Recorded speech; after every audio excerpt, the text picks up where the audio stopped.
mean, teachers are really one of the most important pieces of our lives. And,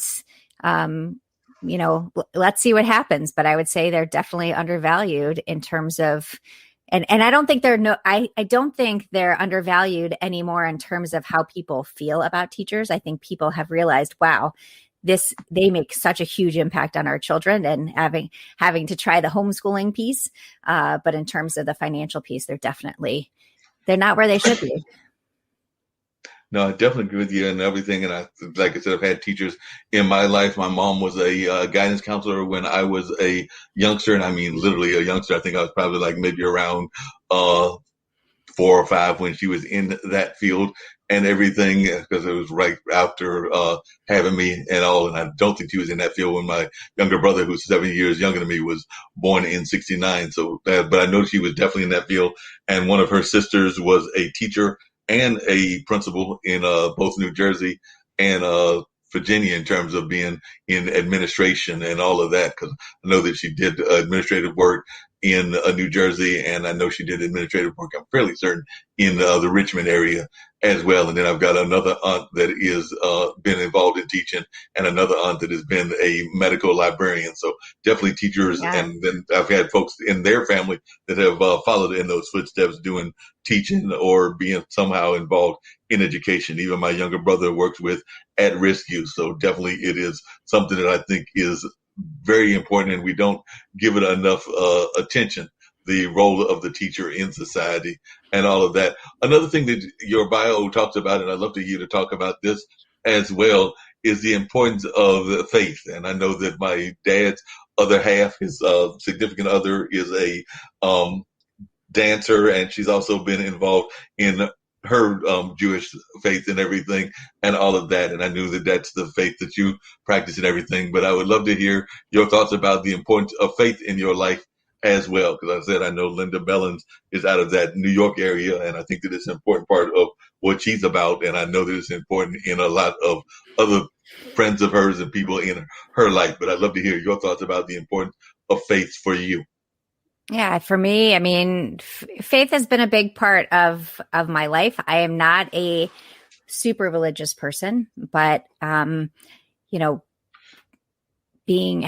traditions, having what connects us as family has always been such an important thing for me. It was how I was raised as a kid, and how I raised my kids in terms of Judaism, and really focusing on the things that bring us together as a family. And, one of the things that I love to really talk about is the concept of tikkun olam, which is healing the world.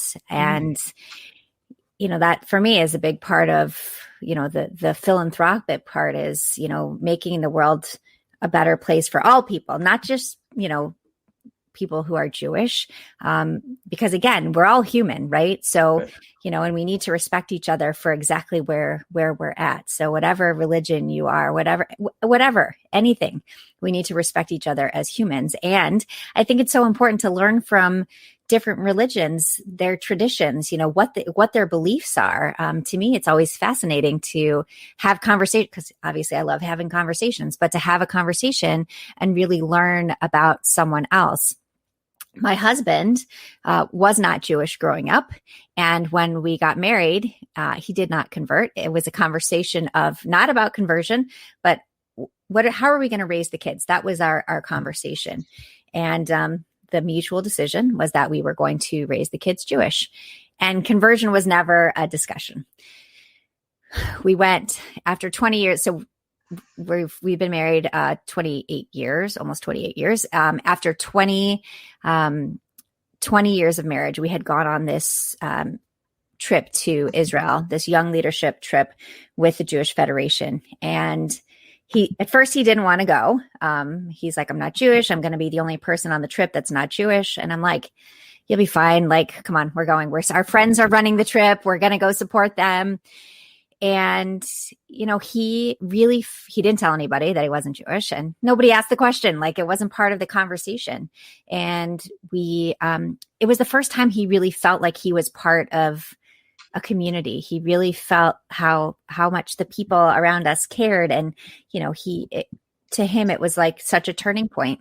And at the end of the trip, we had a discussion about, the moment, what the most important moment for us, what the powerful moment of that trip was. And he sat there and he told everybody that he wasn't Jewish, and that this is the first time he felt, really part of a community, and that when he got home, he was going to start his conversion process. And he did. He converted to Judaism a year later. He worked with the rabbi for a year. And so he actually had his bar mitzvah. Our oldest daughter turned 13, and so she was having her bat mitzvah. So when he went to do one of the prayers, he had his bar mitzvah at her bat mitzvah. So after 20 years of marriage, that's, so faith is really important. It's really, it's part of, part of everything that we do. And, it's not about judgment. It's about inclusion. That's always the biggest thing that's important to me, is that we include everybody for wherever we're at, and respect people for whatever their choices are.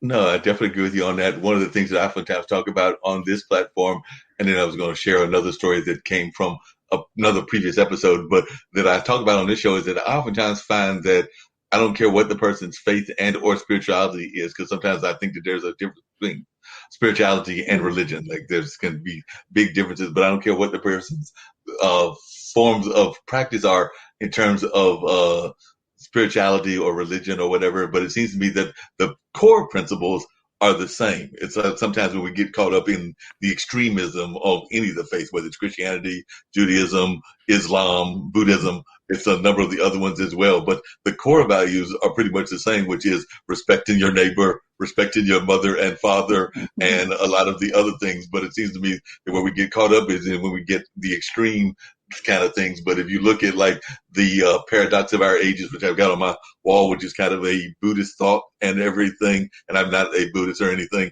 but if you look at those, or if you look at the Quran, or you look at the Bible and you read the core messages all seem to be very common and everything. And I remember years ago, and I think my dad actually called me to watch it with him. It was one of our famous anchors. It might have been Jennings or Koppel, and they were doing this whole piece on religion. And that's what they found, was whether it was Western or Eastern, pretty much we all want the same thing. But it's when we get caught up in the extremism that's where the problems lie in existence. So that's just kind of my philosophy of faith and religion. But I think that's where we sometimes get caught up in the negative aspect of it, is when folks take it to the extreme or take the my way or the highway kind of approach as well. So those, I think, are not that great either. But the story I was going to share with you was, I was actually one of my guests on a past show. I think it was just like a couple of days ago, and I think that might have been on Mullins, which is one of the 3 shows that I do here on this platform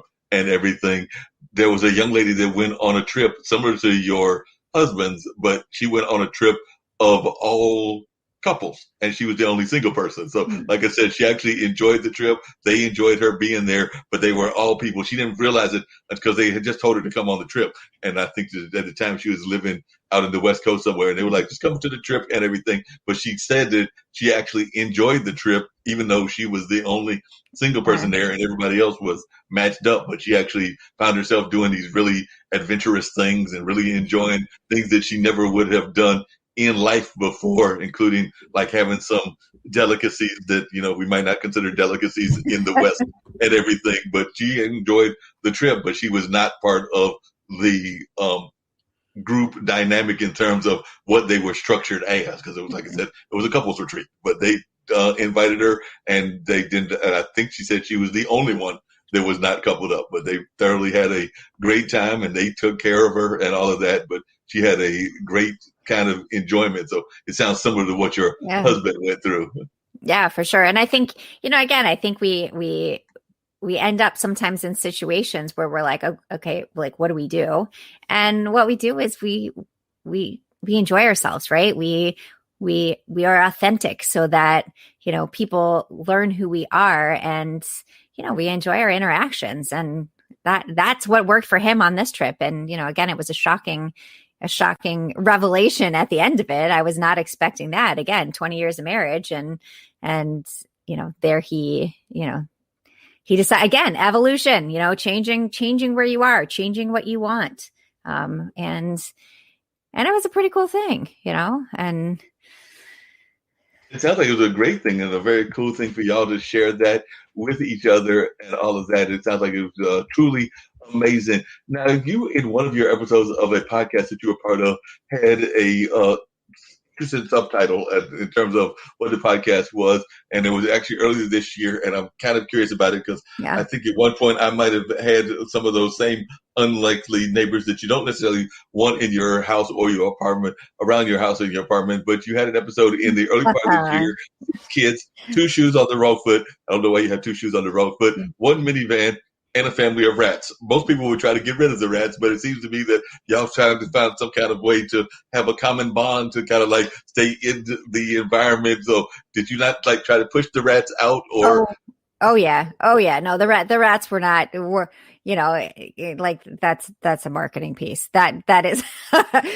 So I was out of town, and my youngest son was away at summer camp. I'm giving you the backstory, so it's a little. So I get a call from my husband saying Noah was bit by a poisonous snake. They're taking him to the hospital. I'm going to get on a plane and fly to where he's at, and call. I was like, any more detail? Of course, like I'm freaking out, and he's like, you got to call the camp. I have to go. I have to get on the flight. And so I call the camp, and they're like, well, we're taking every precaution. We don't think it was poisonous. And then, of course, like 30 minutes later, I get a call that says, okay, we're pulling over to a private airport and putting him on a helicopter. And of course, again, I'm out of the country. Like, this is anything more stressful. Anyways, end of that story is that they get him to the hospital. He's in the ICU for 3 days. He has multiple vials of anti-venom, and he did fine. Like, he, again, college essay, maybe, I don't know. So I get back from where I'm at. My husband and son get back from camp, and because of the snake bite, his arm was kind of locked in place. So I had to take him to physical therapy. We get into the car, and I look back at him and say, are you buckled? And he's like, it's kind of hard. I'm like, get buckled. And as I'm looking back, I'm like, I know I cleaned the car before I left. Like, again, it's a moving trash can. It's a minivan with 6 kids. So you never know what you might find in there. But, it looked like there was popcorn all over the seat. And so I was like, why is there popcorn? He's like, I don't know. And we back out some more. And then I'm like, that's not popcorn. Noah, get out of the car. And he's like, what? I'm like, get out of the car. I look in. It's not popcorn. It's the foam from inside the seats. And there's rat poop everywhere. A family had made a home in our moving trash can and literally chewed on every seat in the van. I called the insurance company, and they said, oh, why don't you drive it over to the appraiser and we'll take a look at it. And I was like, I'm not driving it anywhere. Like, they're probably still in there. They're going to jump on my head while I'm driving. And so they towed it, and it ended up being totaled because they literally chewed on every seat. I mean, imagine it was a feast, probably like crackers in every little, nook and cranny in that van. And I got a call, and the guy said, I've been doing this for 20 something years, and I've never totaled a car because a rat ate its seats. And I was like, well, there you go. Another one for me. Check that off the list. So no, I didn't want to enjoy the rats. I am not a rat fan. Sorry for anybody who, might be, but that was not for me. Don't know anybody that's a rat fan. I've actually known people that have actually tried to get cats and other things in order to get rid of those critters if they've been around and everything. So I don't know anybody that is a fan of those animals. Maybe the the more cuter cousins, the mice, but I don't even know that anybody is a big fan of the rats of life at all. But definitely, even though there were, I guess technically Ben was a rat, the famous movie. So I guess there might have been 1 or 2 movies about rats, because I don't think that he was a mouse, as I recall. But speaking of animals, and I was wondering, one of the things you talk about is that starfish, of all things, can teach us about perspective. So I'm kind of curious as to how a starfish can teach us perspective. Yeah. So, I mean, that's, it's not my story, and, but it's a story that's been out there for a long time, about, an old man who's sitting on the beach.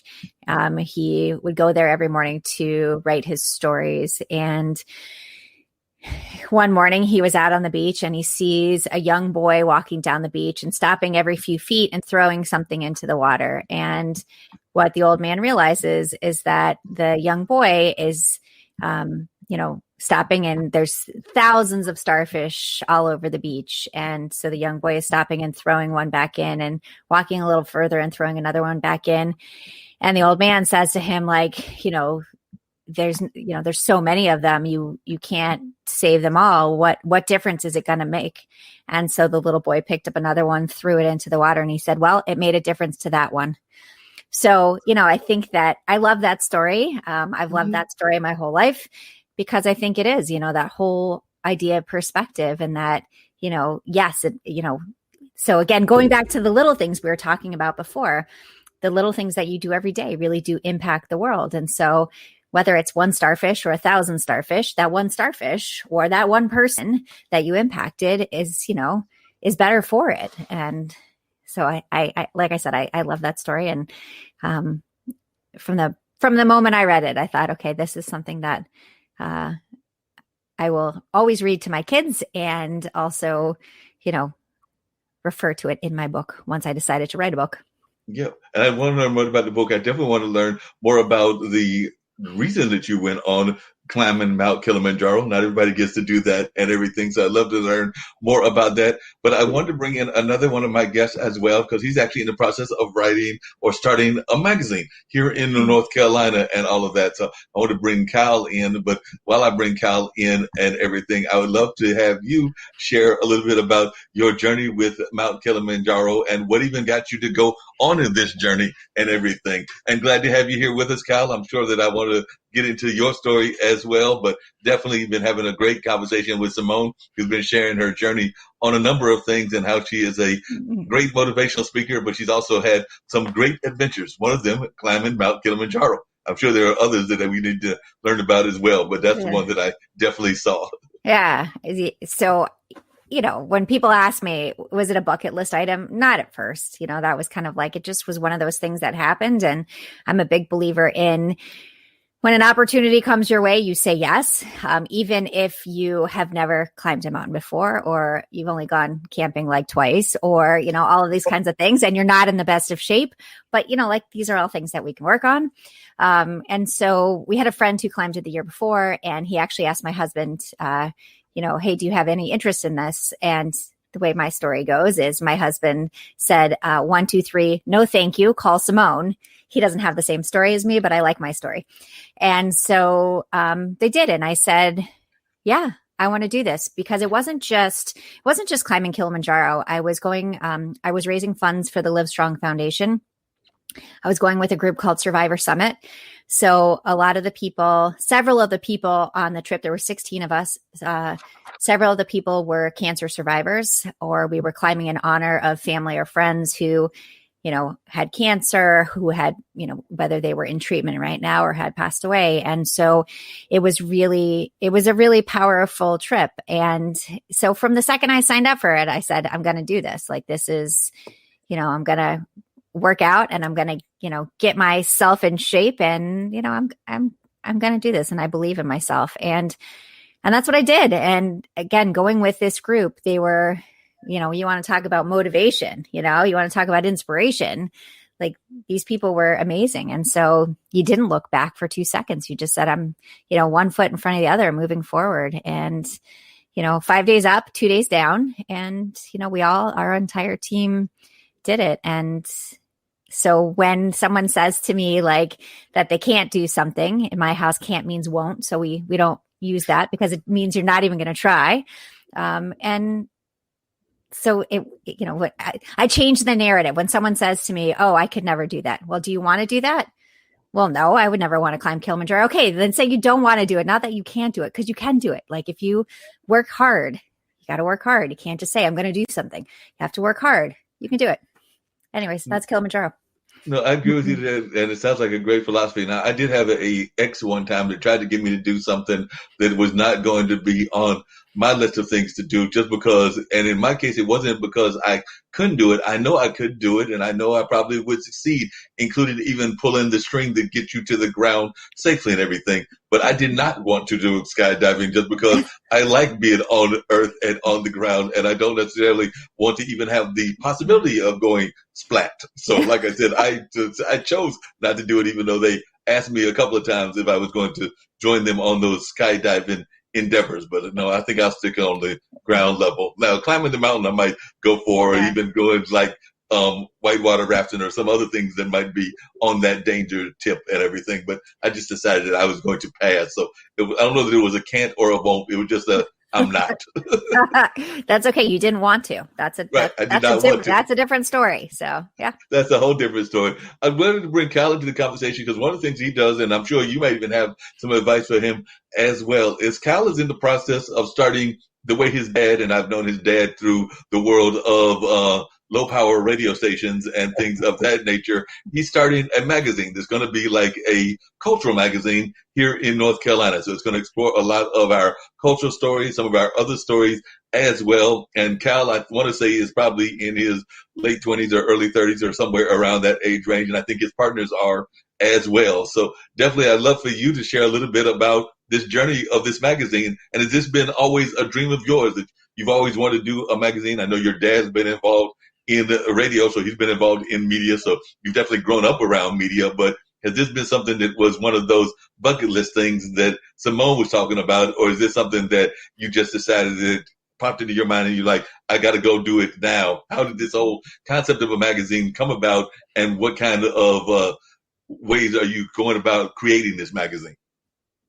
Yeah, a lot to unpack there. And it's good to be getting some motivation here. We're a month in to the Assembly, which is a statewide digital magazine about North Carolina. So we do politics and culture and arts and environment. We just had a big story about water quality come out today and some of the pretty thorny, tricky issues around North Carolina's water that came out just a couple hours ago. And so I'm a little bit brain fried from getting that piece out and live, but it's good. It's good to be here. So is this a bucket list item? You know, I've always loved writing. I was a speech writer for many years. Always respected journalism in state and nationally, and loved kind of hearing those compelling stories being told about what I'm seeing around me. And I got the chance to work for a number of institutions in North Carolina, and there were these big problems that they were trying to solve. And I didn't quite feel like the journalism about these institutions, and I can be more specific, but the UNC system and UNC Chapel Hill and politicians and big decision makers who were making good choices and bad ones, but they were making under-examined choices, right? And I thought that we could do a better job of covering them. We've got a lot of really good writers in North Carolina, and so I wanted to build a platform that gave those writers some time and money and motivation to write big stories about North Carolina. So we launched a month ago. I started working on this probably 9 or 10 months ago. So less perhaps life pursuit and more a lot of threads in my life coming together for this. Definitely. And it sounds like it's almost kind of similar to what Simone was talking about, even in the way of her lifestyle and everything. So definitely, Simone, it sounds almost parallel to your book. So I'd love for you to share a little bit about the book with Cal so that he can learn a little bit about what your book is all about and some of the themes of the book. Because as I'm hearing him talk, I'm like, wow, that could almost be some similar themes that her book has. So it's funny because you say about always, again, like I wasn't a climber, I wasn't a writer. And so what I first said to, almost been married 28 years now. So my husband has always been a big, always super supportive. Otherwise he would have been gone a long time ago. Cause I changed my mind a lot. I have a lot of things going on, and we have 6 kids, and now we have 4 dogs. We got a new puppy 3 days ago cause we needed that. But, so when I started this journey and I said, I'm going to write a book, and he's like, I can't wait to read it. Like, okay, that was great right there. That was great motivation. But my book is really, it's about our stories. It's about our family. It ties, kind of everything together under and a lot of it isn't new information, like when we talk about the starfish story, or we talk about, what my beliefs are, it's really about making the world a better place. And, I'm a big believer in that we don't need to change who we are. We need to change the way we see ourselves, because we all have extraordinary pieces within us. We all are unordinary because we're all unique. But I think, so much of what we do, we focus on what everybody else is doing. And, I had to stop doing that because it doesn't get me anywhere. It doesn't get anybody anywhere, honestly. And so really, that's really kind of the basis of our book and my book, and, like talking about the kids, and we adopted our youngest 3. So their adoption stories and just really the world as I see it. So I applaud you for, starting this, new venture, because I know like it's hard to just, put yourself out there and really follow up with all the work that's needed. And it's beyond the writing. For me, that's the hard part. And this is a question for you too. It's not just, writing the book. Now it's like the marketing piece of how do you get people to know about, your magazine? How do you get people to say, oh, wait, I really want to read this? And that's been an interesting piece for me. Build it and they will come is not really a workable proposition, is it? No, I love saying that, but not so true. You've got to bring the folks to the good product. Yeah, that's right. And it really does come down to all the other parts of this. And, how do you do the operations while you're doing the fundraising, and then also, the selling and the marketing, making all the trains run on time, all while you're doing, quality control about the thing that matters, which, in my case is the journalism. In so many people's cases, something slightly different, but there's only so many hours in a day, but there's also only so much emotional bandwidth a founder, a person, a human has. And so, had an interesting conversation today about strategies for blocking time and prioritizing and triaging and all of that jazz. And I think that's all so important. It's interesting you say that, and me and Simone have been talking about that earlier. How do you feel, and this is actually for both of you, that you managed to do so much? Because you're right, there's unfortunately only 24 hours in the day. We haven't even been at the 28-hour day yet and everything. And there's supposed to be, some of those hours are supposed to be designated for sleep. They say somewhere between 6 to 8 hours. Some of those things are supposed to be designated for definitely things outside of the work environment, whether that's cooking, and of course you're raising the family and everything, Simone. So definitely, how do you manage to do this? I know I was talking to a friend of mine earlier, and we were actually realizing that we were sometimes multitasking, and I think that more and more people are multitasking. So you might be doing 2 things at the same time, but the old saying about that is that one of those is going to lose out in the long run. So if you're multitasking and you're trying to do 2 things at the same time, one of those may not be done as effectively, and in some cases both of those won't be done as effectively, but sometimes you're almost forced to multitask. So I was just wondering, do you find yourself, both of you, multitasking, where you might be sitting there kind of doing the concept of the magazine while washing dishes, or in your case, Simone, taking care of the 6 kids of different age ranges while also trying to think of the next book? I mean, you probably have to multitask a little more, Simone. I'm lucky in that I'm at a stage in my life where I don't have to raise kids yet. That will come soon, but not right now. And so, I do. For me, it's more about how do I find quality hours to work and not just do quantity of hours. I think we are coming to terms as a society about what it means to burn out, and being really protective of your of yourself early on in a big venture like this, I think is important, because once you've crashed and burned, it's hard to get back up. So, what is the rhythm that you can be sustainable at? To me, is a much more important question than how quickly can I sprint for 2 weeks. Now, remembering that in the moment, a different thing. Yeah, for What sure. about you, Simone? Yeah, I mean, it is all about prioritizing. I used to say that, oh my gosh, I'm so good at multitasking. And my husband would be like, okay, can you listen to yourself? Let me show you a study on that, because it's not true. You're not, like, if you're multitasking, like, this is not something to be proud of. So, but we do, like, we have to, there are certain pieces of the day where it's like, I'm doing 3 things at one time. And yes, 2 of them are not getting the best side of me. And when I talk about prioritizing, it's like, okay, let me look at my day. Let me see what I have to get done. And the other stuff will fall into place later. I make a list. I lose my list. I make a list again. And guess what? By the time I make it the second time, some of those things are no longer on the list because I've already accomplished them.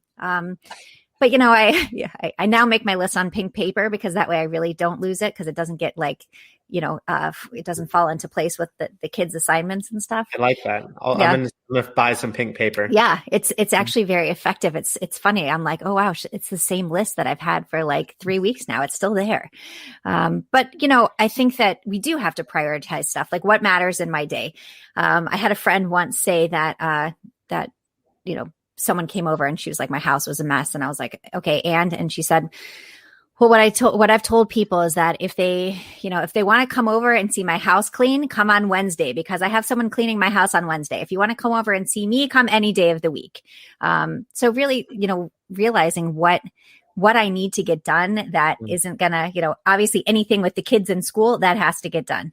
The writing, I set myself a schedule every day where I said I'm writing from X time to X time, and I would turn my phone off. And some of my best moments of writing actually were in the family room, because this was during the beginning of COVID, with the chaos, because it brought back all of the stories. Maybe sounds counterintuitive, but it actually worked really well for me. And I was like, I guess I like living in chaos. So, because it brings out sometimes the best in me, not always, sometimes.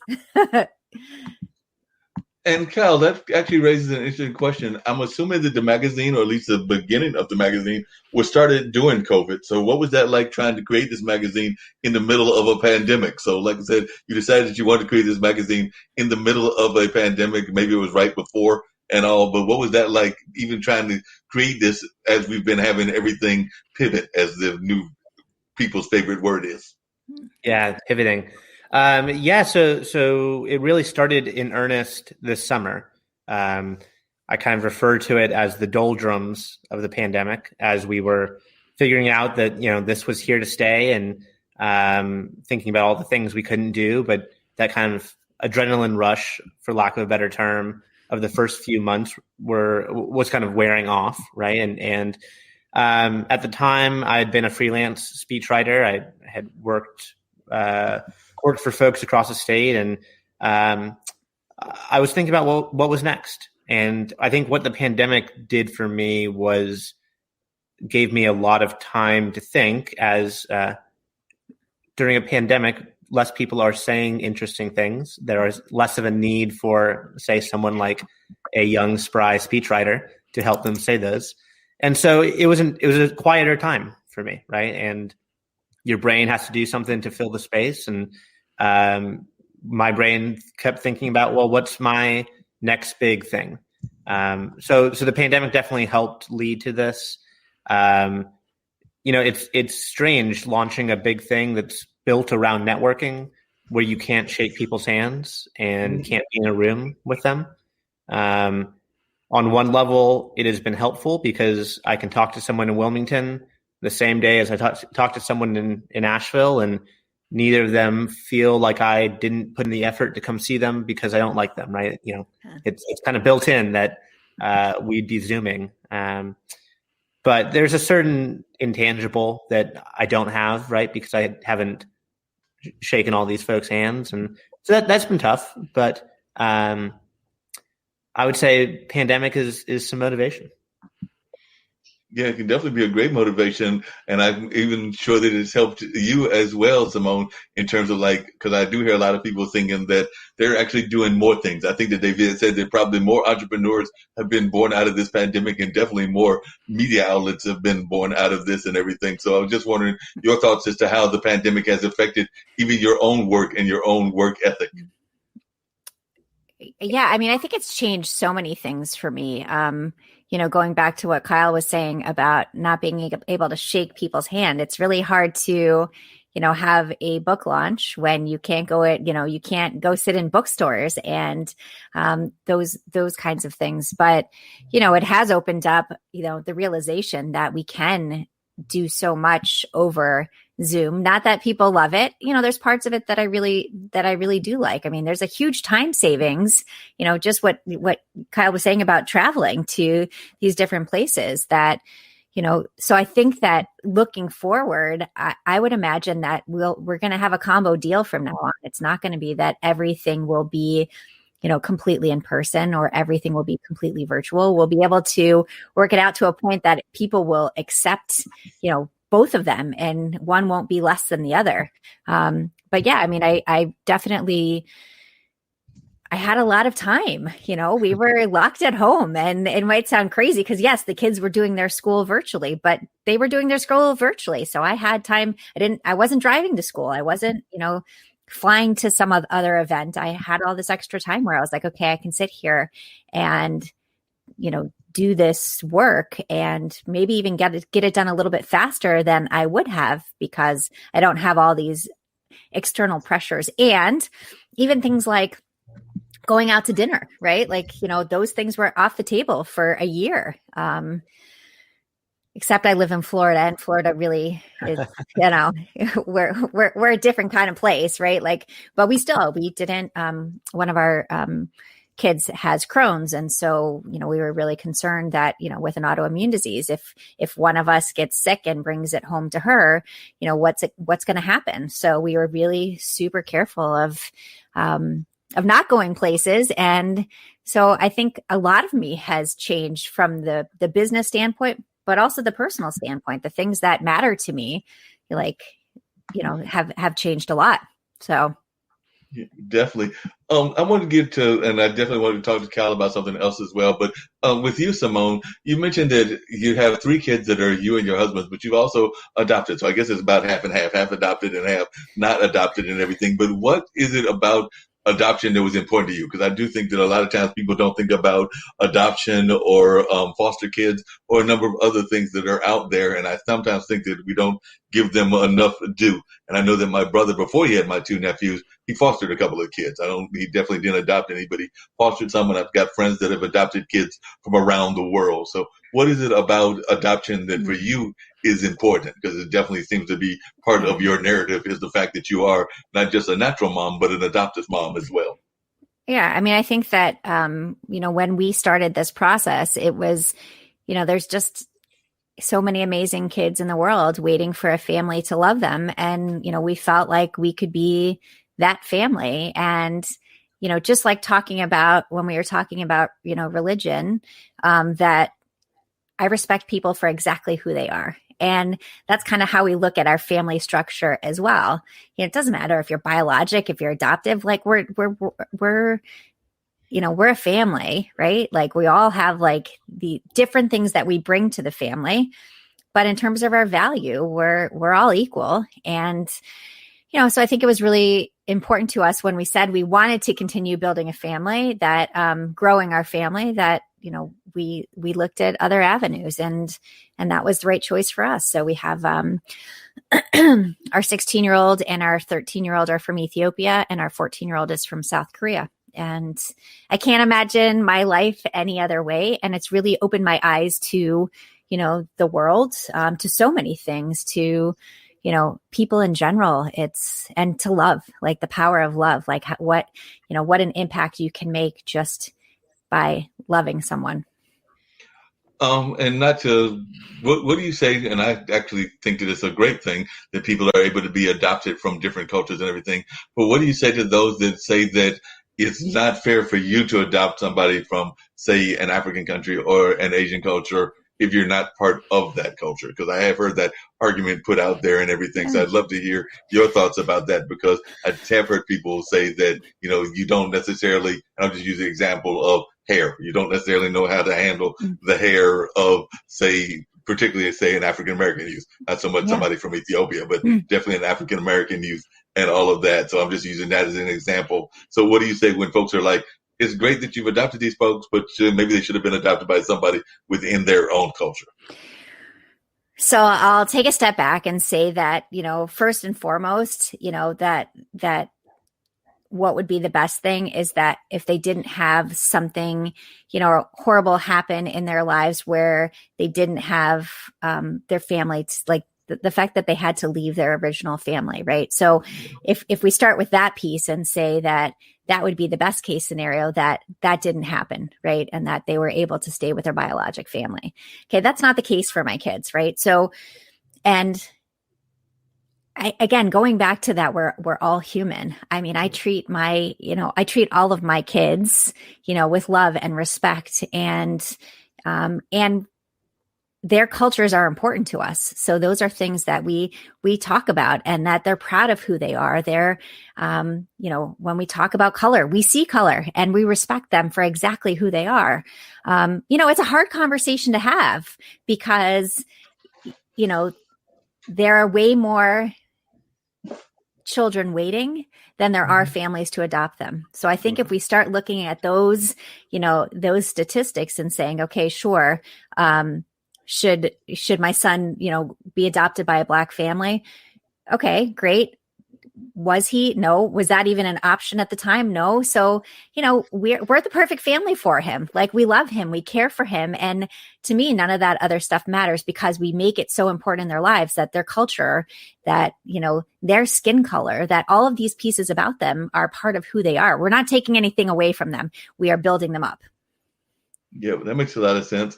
Just one of the questions that was raging in my mind and everything, and that's what I do all day online dinner party. You get to ask all kinds of questions and everything.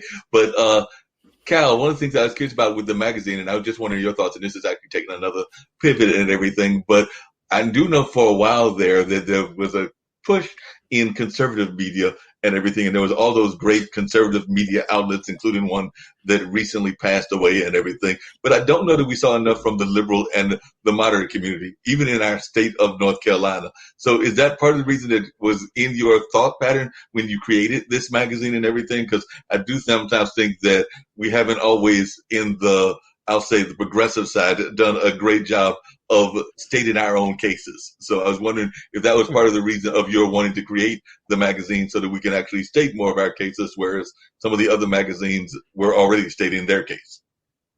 Interesting. Yeah. I think that there has definitely been a rise of partisan media, whether that is conservative media or progressive media. In North Carolina, there's a number of outlets, Policy Watch, Cardinal and Pine, a few others that are explicitly progressive and explicitly partisan, especially Cardinal and Pine.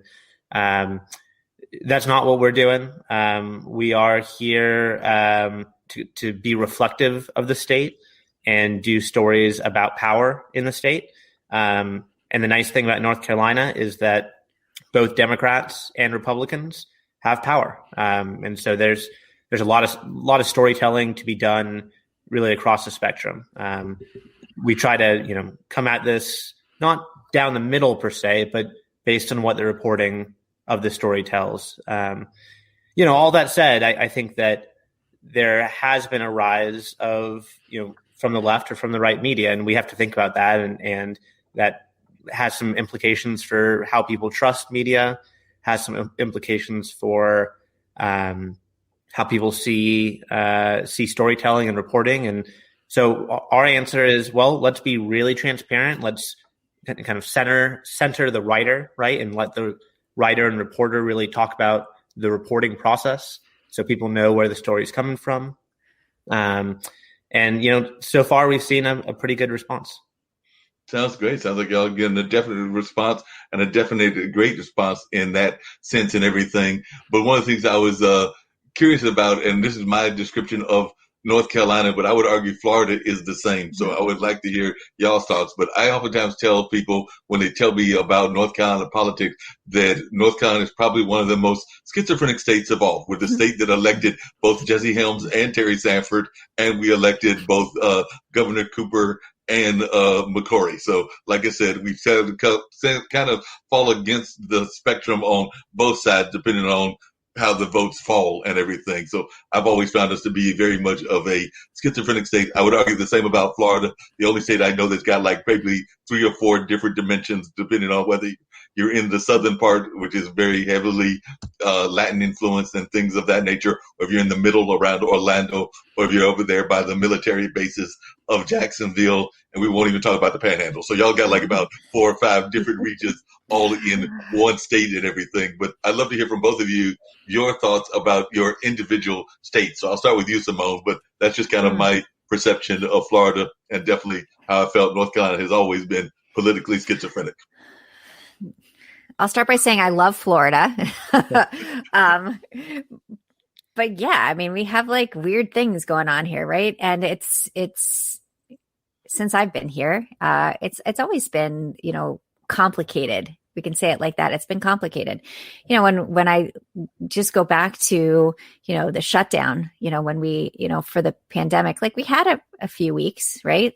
We never truly had a mask mandate. There wasn't, we had in the city that I live in the downtown area, they did, but like 3 weeks, a month ago, they voted it out. And I'm thinking, okay, wait, aren't we still in a pandemic?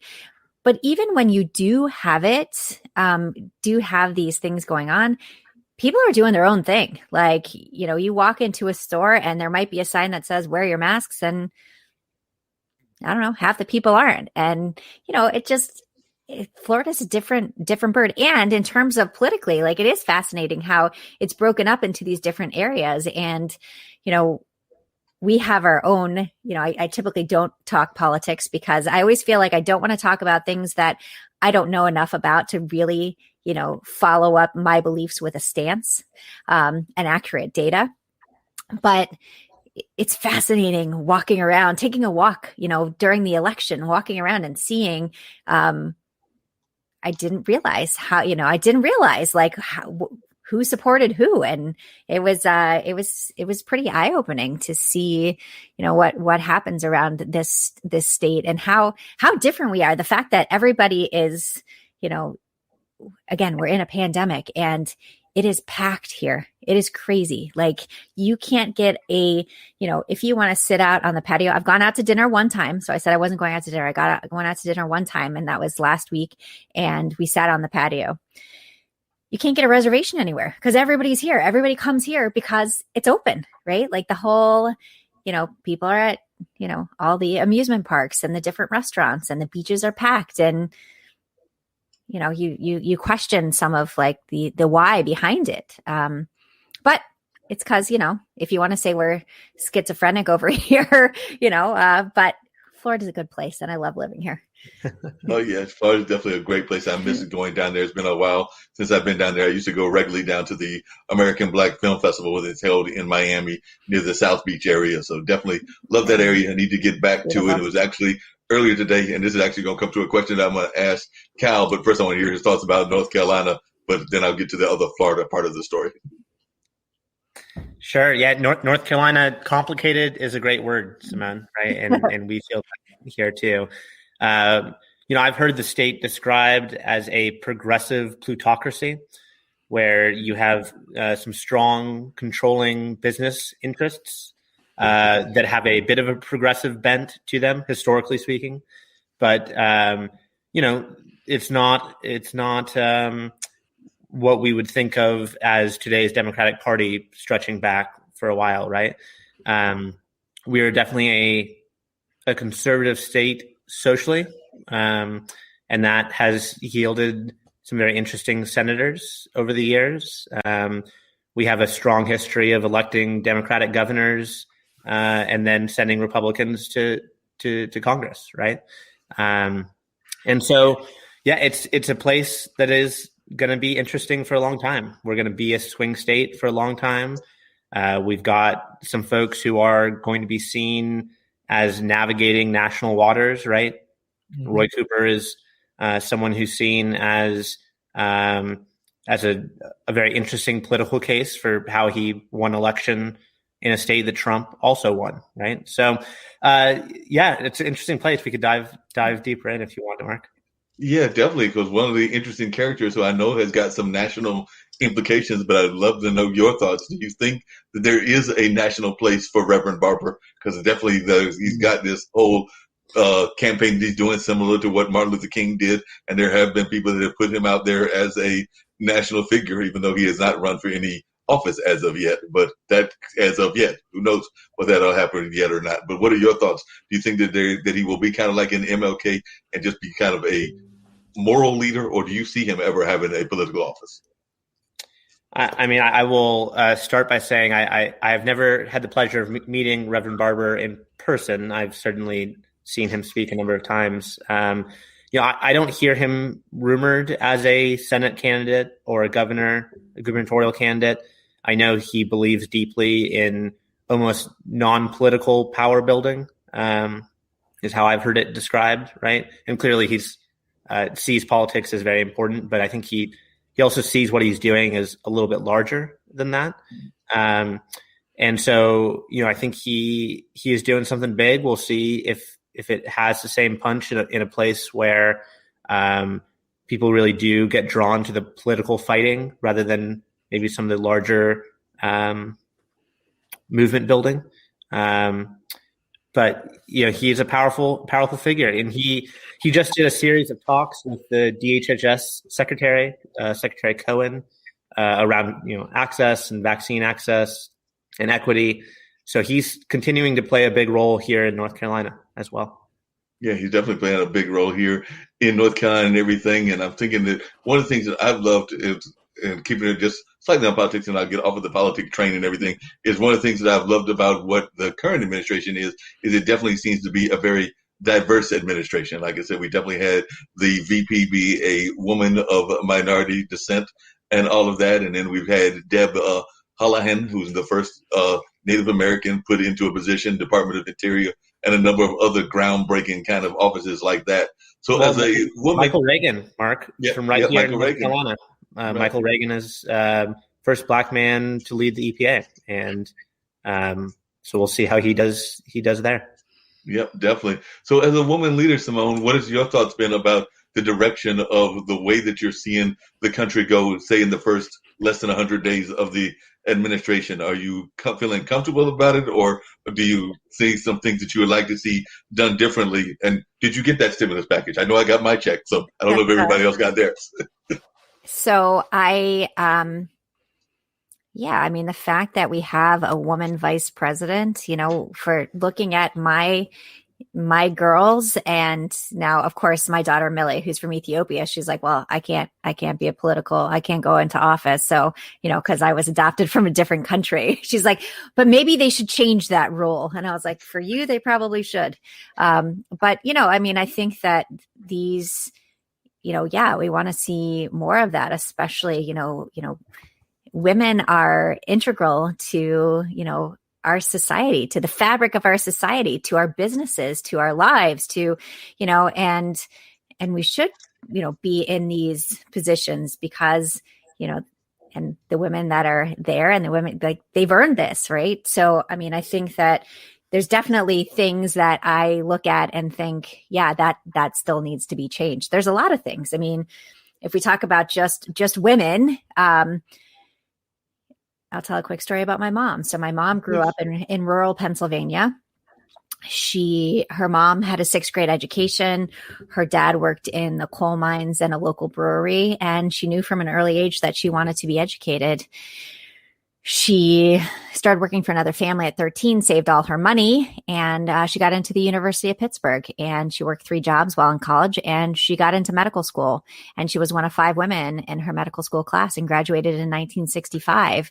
So, I look at the things that women have done that have come before me that have paved more of a path that is getting a little bit more open as we move forward. But I look at my mom and think, in a class of 150 students, she was one of 5 women, and how difficult it was, because she wasn't respected. Like it was, it's a really hard thing to listen to these stories and how everything was, working forward, to getting to a place where she felt, and she did when she retired, she retired in her 70s, and she was a highly respected physician. But she struggled her whole life to feel like she deserved that she earned that. So when I look at our world, I look at our country and specifically at our country, I can only hope that things are going to continue, so that my girls, have these opportunities that haven't always been there and should have always been there. And every person deserves, these opportunities. Again, we go back to the same thing. We're all human. We all deserve, when we work hard, we deserve to move forward in these roles. And it shouldn't be based on your gender or your race or your religion. It should be based on the fact that you're a human. No, I definitely agree with you on that and everything. One thing I was going to say is that I actually was surfing the web, as I oftentimes would do, and stumbled across, because this show is airing on the various channels, including Twitter and Facebook and YouTube, but it also airs, and I don't quite understand all the platforms, on a video game platform, which is Twitch. That's more what it's known for. It's video games and all that. So I stumbled across one of those shows, and it was a young lady, probably in her mid-20s, who was having way too much fun, enjoying herself on a swimming pool environment and all of that, but definitely was not doing anything provocative in the sense of just having conversation on her Twitch channel. So I was just wondering, and this even comes back to you, Simone, but also you, Cal, do you think that we're almost at that point where there used to be that old saying that everybody could be a star? I think that it may be like one of the famous P.T. Barnum, or one of the famous circus people, talked about that and everything, but it seems to be even more of the case now. So do you think that we've almost got to the point of too much of a good thing, meaning that everybody can be out there and create their platform, whatever their platform is? And like I said, she just seemed like she was having an enjoyable conversation about the life of a 26-year-old. And I'm sure maybe even your kids, Simone, might have their own channels and everything. But do you think that maybe we've gotten a oversaturation of the market, or is that even possible? So I'll start with you, Cal, since you're in media. I know you got to bounce off shortly. It's a good question. I mean, I think it still takes a lot of work to go viral, right? To get your 15 minutes. It's rarely by accident. I mean, sometimes it certainly is, but there's usually a lot of failed attempts before that. So I don't know. I think the gates are not thrown wide open. I think there are certainly some downfalls to having no gatekeepers, but we've had bad gatekeepers in the past, and so this is probably the preferred option, right? More access, more equitable access is almost certainly better than less. Definitely. What about your thoughts, Simone? Yeah, I mean, I think that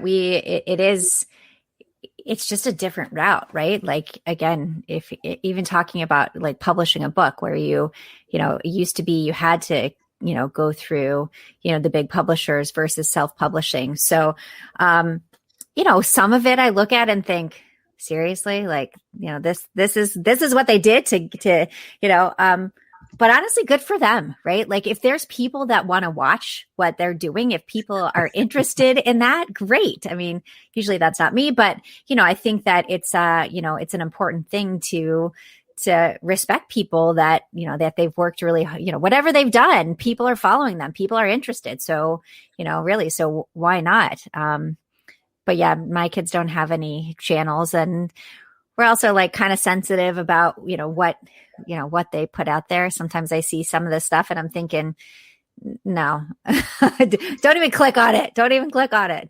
But yeah, I mean, it definitely opens up opportunities for people that may not, be able to move forward with something. Again, going back to that, I always wanted to be an actress. Maybe, 35 years ago, I could have, if we had the internet, I could have, who knows what could have happened, but, Well, and Marc, even 10 years ago, what I'm doing right now, right, starting a digital magazine, which, put my plug out there, theassemblync.com for any and all who wish to check it out. The tech stack, the environment, all the factors that let us do this now just wouldn't have been possible 10 years ago. Now we've got a lot of writers who are willing to freelance and do it in a really high quality way. We've got email newsletter platforms that are designed to get information out quickly. We've got, you can set up paywalls on a website and charge for content in a way that would have been unthinkable 10 years ago. So it's just a different place. Does that harm some existing outlets in some ways that they haven't adapted to? Yes. Does it let upstarts like me enter the market? It totally does. So we'll see how it all shakes out. But we're making a big bet on subscriber driven content. So hopefully the market does thumbs up for us. Hopefully it'll do thumbs up and you'll do great works and all of that. And you kind of touched on it, but how can folks reach you? Also, are you looking for writers? Are you looking for a specific style writer? And if somebody wants to get involved with the magazine, how would one get involved? Yeah, so the 30-second plug. So we're all online at theassemblync.com. We're a digital magazine, so everything's online. We really lean heavily on newsletters. All of our writers are freelance. It's magazine style writing. So that means longer form, 2,000, 3,000, 4,000 word pieces. We do take pitches. There's information on the site on how to pitch us. Really what we are is kind of a Texas Monthly model, a Atlantic magazine. If folks read the Atlantic, it's the Atlantic at a state level is our aspiration here. And so, come check us out. Come write for us. And Marc, it was great talking to you. And Simone, great talking to you. Yeah, you as well. Good talking to both. Definitely great conversation. Hopefully we'll have to get you back on, maybe even have a conversation between your publication, The Assembly, and the International Broadcast Media about even doing like a regular outlet of some of the stories that y'all are finding, because I know that they've been doing that with a couple of magazines, including DC Reports, because they have some guys with DC Reports that come on regularly on some of their news programming and some of the other programming. So I would definitely make that pitch to them that they do that on some sort of regular basis. And who knows, Simone might have some great motivational speaking and some other ideas that she wants to share from the state of Florida, even though it's a North Carolina base. I'm sure we can have some writers from other states as well. All a big happy family. Yeah. That's what our world is. Thanks, everyone. No doubt. So what are your thoughts about it? I want to bring in Tracy, another guest as well. But what are your thoughts about social media and all? And do you feel that enough of that is, like I was asking Kyle, do you feel that it's oversaturated, or would you like to see it being fine-tuned? I know one of the conversations I've had is that I sometimes, one of the regrets that I've talked about, and I've even mentioned on this show and phone conversations, is that if you look at radio and you look at TV had the Nielsen's, radio has the Arbitrons. They have some other ways of seeing what you're doing. Unfortunately, in the streaming world, and definitely even in the podcasting world, sometimes you feel like you're talking and you don't know whether anybody's really listening. So like I said, I wish that there was some sort of way that we could actually be able to figure out ways of knowing what our reach is. Because like I said, I know that I'm heard in several countries, but that could be one person, or it could be thousands of people in that one country. And I'm sure you've even felt that same way with your book as well. And with everything. I mean, I have clients across industries, and I put a lot of them on podcasts as well as going on podcasts myself. But you know what I say to that in terms of the audience, for podcasts? And this is worth thinking about. So number one, what I knew before I heard what I'm going to say next, which was enlightening to me, I always said to my clients, it doesn't matter really, for your perspective, if it's one person, from the guest perspective, this is the correct way a guest should look at it, is it doesn't matter if it's one person listening or 50 or 5,000 at one time. Number one, podcasts, unlike radio or TV, that lives online all the time on all kinds of platforms. So it develops and it continues to build listenership. And a podcast that's tiny right now in 2 months could be giant, So it really is. I'll put my clients on tiny ones. I don't put my clients on crap. Tiny ones, giant ones, as long as it's well produced and has a good aesthetic and good, you know what I mean, done well, right, for the right reasons. And the other thing that made me think even better, wow, and I've been quoting this ever since. I was on a podcast, and the host, we were talking about something similar, and he had previously interviewed the guy who founded Matchmaker. So for those who don't know Matchmaker FM, it's not a dating service. It's a podcast matchup service where, guests high profile and just, people building their thought leadership can find spots on podcast looking. And there's a ton of them, like you're saying, new ones every day and, kind of saturated. But he made the perfect point that if you were an entrepreneur and you were given a stage, someone said to you, hey, I'm doing an event in my town, I'm going to have 25, 30 people there, why don't you come over and get up on the stage and talk about what you do for a minute? There's not very many entrepreneurs that wouldn't say, sure, come on down, I'm Bob's from Bob's Auto Repair. So why is it different with a podcast when it's also going to multiply and all that? So that's the way of looking at it. There's not really, as long as it's done well, and certainly in COVID, they've exploded, but that also means it's saturated, but that also means there's more opportunities for people. And Tracy, like I said, I would love you to share a little bit more about what your background is. I'm sure Simone would love to learn that as well, and definitely know our listeners would also. But one of the things that you did, which is similar to what Simone did, Simone actually went and had the pleasure of going on a trip to Mount Kilimanjaro and climbing that particular mountain and everything. But you have also, while you're doing the podcasting and done a lot of marketing and definitely seen as one of the top marketers in the country and everything, you have also had the pleasure of helping somebody get out of prison that was unfortunately involved in a case and all of that. So if you could share a little bit about that, because they were falsely accused and you were involved in that case. I would love to. Yeah, I've been talking about that one for 20 years, and now I can talk about it as a success story. So I love to talk, and I still talk every day to Jimmy Dennis, and we laugh about it now. And I say, now I'm going to stop talking about you. So basically, Jimmy Dennis was factually innocent, factual innocence. So not just wrongful conviction, but wasn't. Just completely not the right guy, and he was sentenced to death in Philadelphia in 1992. And we met him, my husband and myself, Dave Parkinson, my husband and I.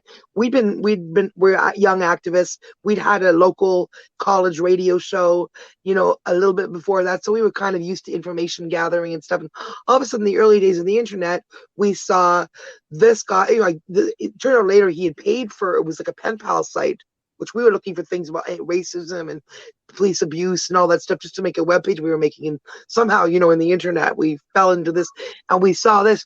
And it was this person saying, I'm not looking for pen pals. I'm not looking for a girlfriend. I'm literally, this was the only way I know to get out to the world. And look, I'm innocent. If anybody can help me, or, I don't want to, just help. And I don't know what really struck my husband and myself to actually write a letter, to actually go that far and actually do that, not just sent an email. But I think, thinking back, it was because, like I said, we weren't only activists, but we'd had that radio show a little while earlier. So, I remember thinking, gee, how innocent can this guy be? And we wrote a letter, and he wrote back 18 pages, like little writing on both sides. We still have the letter somewhere with all the court documents that were in the cell at the time.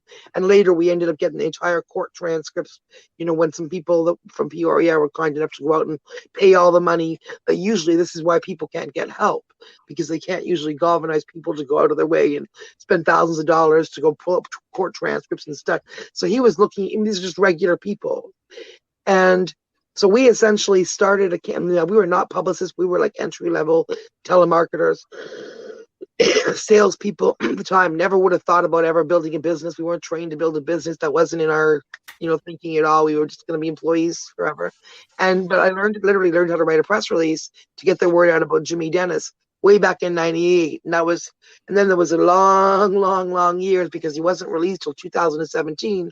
He was finally released, and now he's written up in Rolling Stone and BET and Philadelphia Magazine, and he's waiting for his compensation from the state, and he's in the recording studio making music and getting offered recording contracts, not as a novelty act, but as an R&B artist that he was before he ever went in. So it's a great, ultimately crazy inspirational success story. Because by the time, and back to the business story of me, by the time he got out, about a couple of years before that, I had this light bulb moment. Wait a minute, I've been doing, because we'd been doing international media, that press release that I learned to write for him back in '98.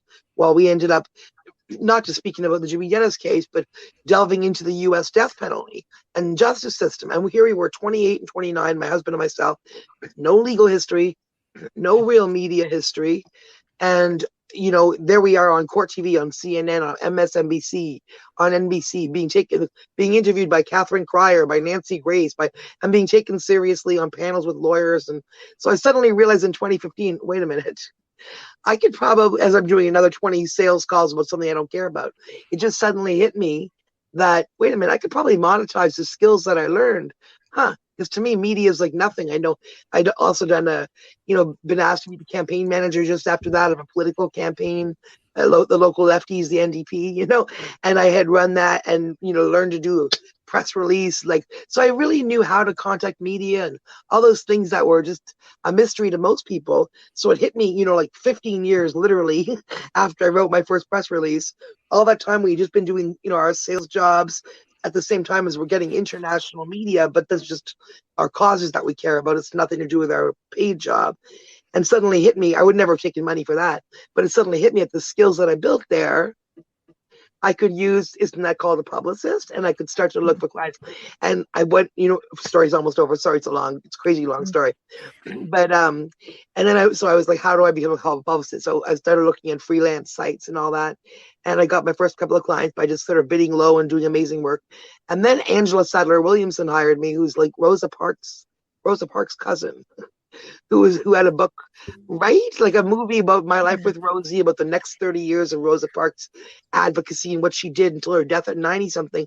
And she's still with me today because now she has a children's book about it.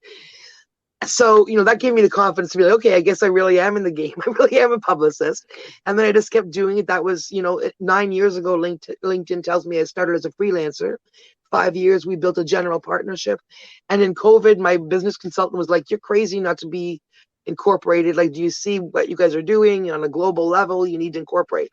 And I was scared too, because it's not my comfort zone. I don't know anything about business. I just know what I do. But she pushed me to do it. And we did in COVID. And it's been increasingly, on a business perspective, better ever since. So that's my story. I never went to school for this. I never met another publicist. I never read a book on PR. I literally just learned how to do media messaging and thought, oh, wow, I think that's a career. May as well do that. It sounds very similar to what Simone has done, because Simone's whole book is about being extraordinary and being yourself, and it sounds like in a lot of ways that's what Tracy has been doing. Oh, I got to see that, Simone. That's great messaging. I got to see that and show that to people. Yeah, thank you. It's it's really about it's again what Marc just said, but it's about, I think so much of what we do in our lives, we're comparing ourselves to others. We don't realize what our value is. And so my big belief is that we don't need to change who we are. We need to change the way we see ourselves. So good. Thank you. So that's really what I talk about. And going back to the first point you made about, going on podcasts. So, my goal is, to me, like if I look at the podcast and someone invites me to come on and I feel like, it coincides, if it kind of relates to my messaging, it doesn't matter to me how many people great if they have, millions of people listening. But, if I impact that one person, if that one person, connects with me, like that's huge, right? And that one person tells one person who tells two people who, all of those things, I think it's so important. Yeah, and if it's a story like where you have like an inspirational message, exactly, you're trying to reach people, right? Like an individual. And then if you're like a B2B business person, really only takes one person to be like, that listens to that says, hey, maybe that might be a good consultant for me, or if we're just on hopefully to educate people. You're sharing, and like I tell people, it's my like new clients will ask that question. I'll be like, it doesn't matter, again, from my perspective too, because at the end you're going to get a nice link, number 2, that you can put on your page that highlights you. So people, when they come to it doesn't matter about the audience, but somebody's going to nicely produce something that is going to allow you to tell your story to a third party, that credibility. And then you're going to have a nicely little produced piece that you can put on your show, on your site, on your socials for that credibility, and that builds. And then also If you do 3 or 4 of them, 5, 6, 7, 8, 100, however many, then when people search your name for whatever reason, to look up your book, to have you as a speaker, to hire you for a job, to whatever, and they see 10, 15 things pop up where you're being interviewed as an expert, they're not asking what the audience is on each of those. Right. Yeah. No, they're definitely not doing that. And I wanted to bring in, and hopefully he's near his chair and everything, but Slide Music and everything is actually a producer with autism. So he's definitely involved in the field of music, even though he's got autism and all of that. So glad that you were able to join the conversation as well. I know Eris, who is a publicist out of Hawaii, is the one that referred you to us and everything. So definitely cool. You can share a little bit about your story and about how you're still producing music, even though you're facing being a person with autism. All right, can you hear me okay? Just making sure. Yeah, we hear you. All right.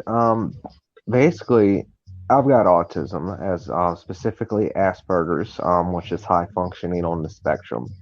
I went 29 years of my life literally just like with no direction, if you know what I mean. And one day I was like, you know what? I'm pretty damn good with computers. You know what I mean? Like, and this is a different age than it was back then. So I started researching music, how to produce, started off with beats off of YouTube, quickly learned that wasn't going to work through research.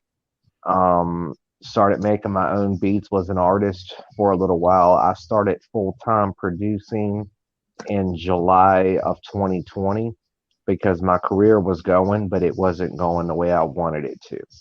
And specifically because of my autism, I haven't, I can't overcome it.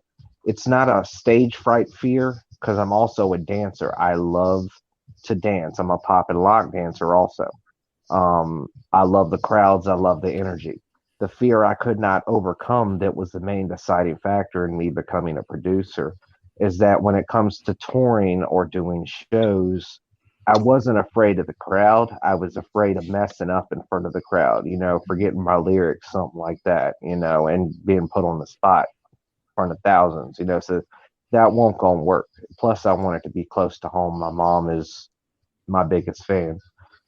But I started producing and I quickly learned that it's just a lot of numbers. If you know basic math, you can do bar counts.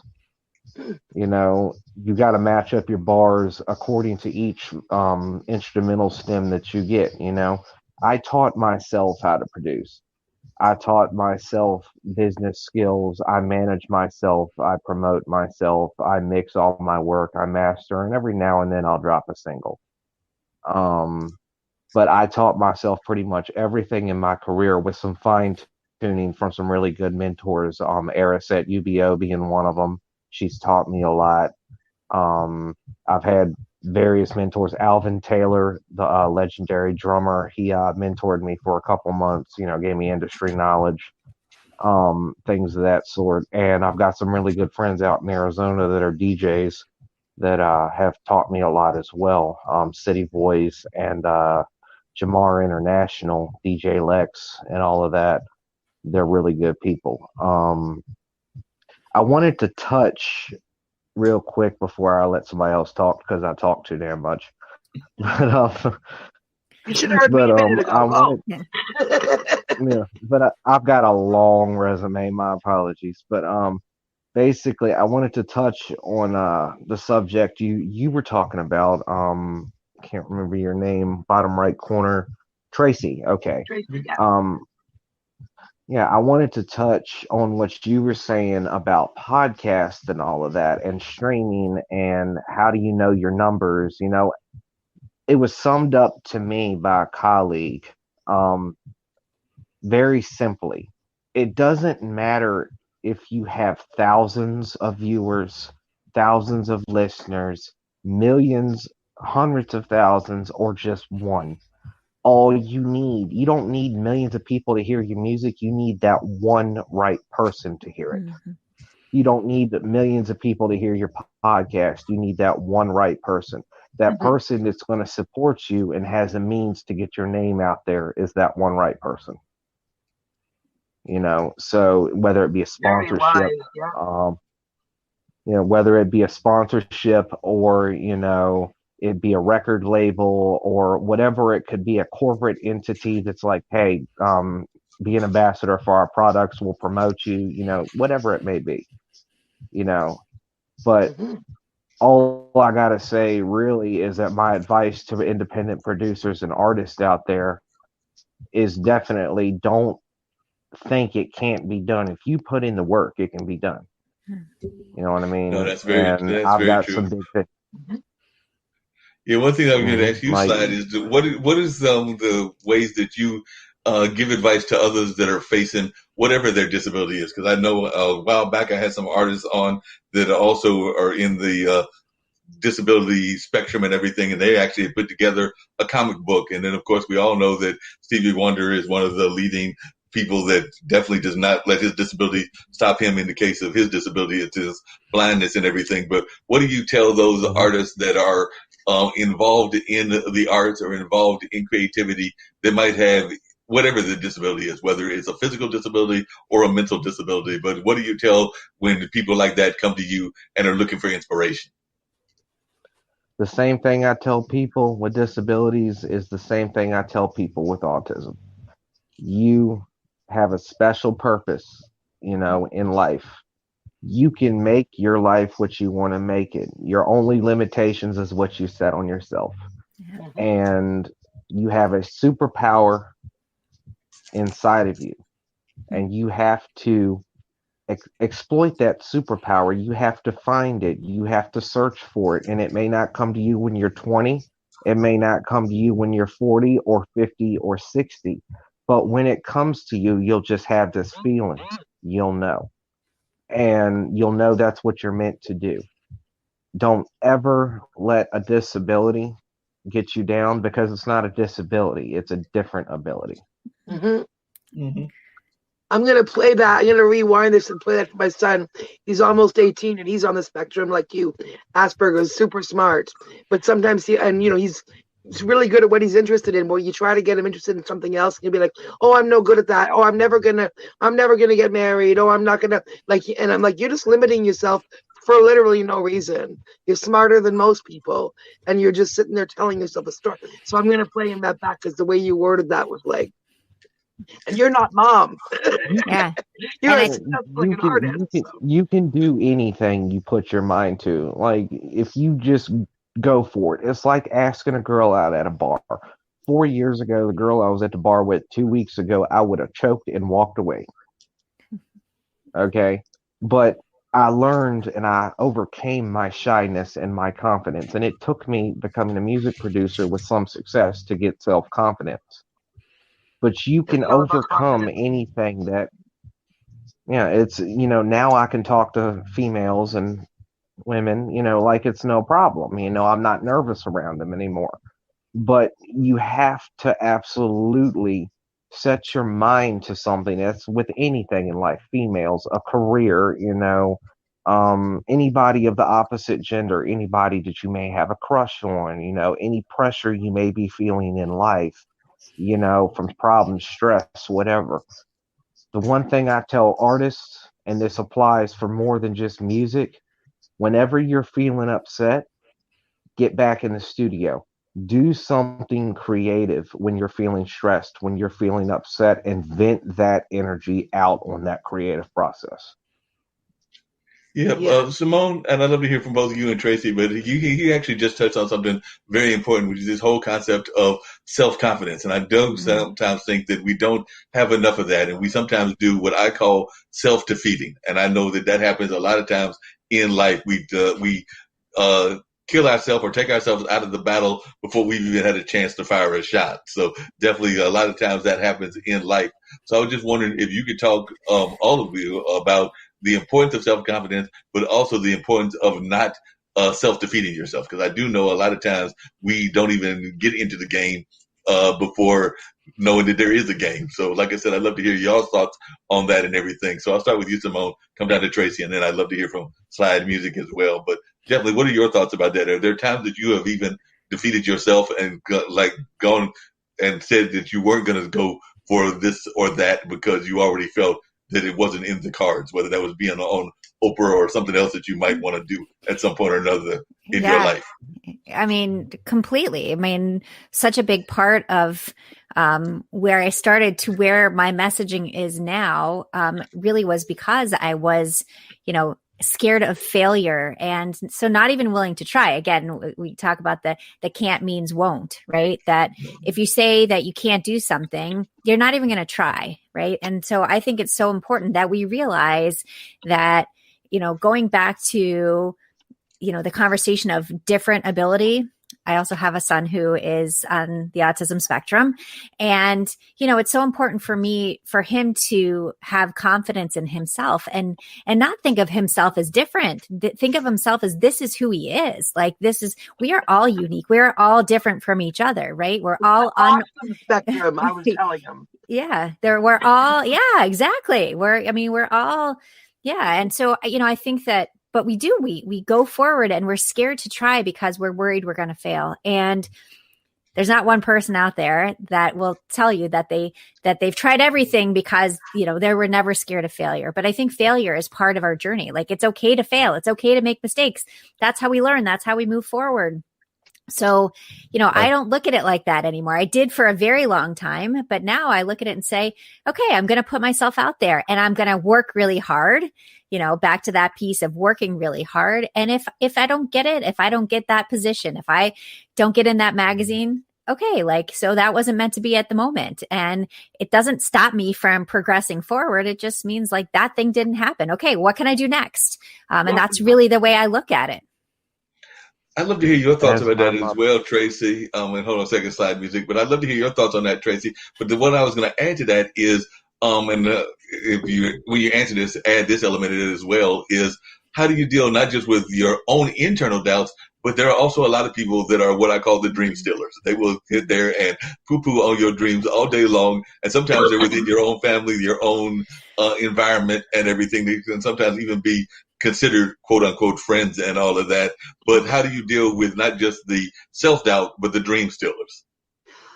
Well, that responding to that, and also to something that Simone said, and it was making me think. Even when you asked the question, this came up in a podcast interview I was doing the other day when someone was asking about, was telling that whole death row story I just told, right?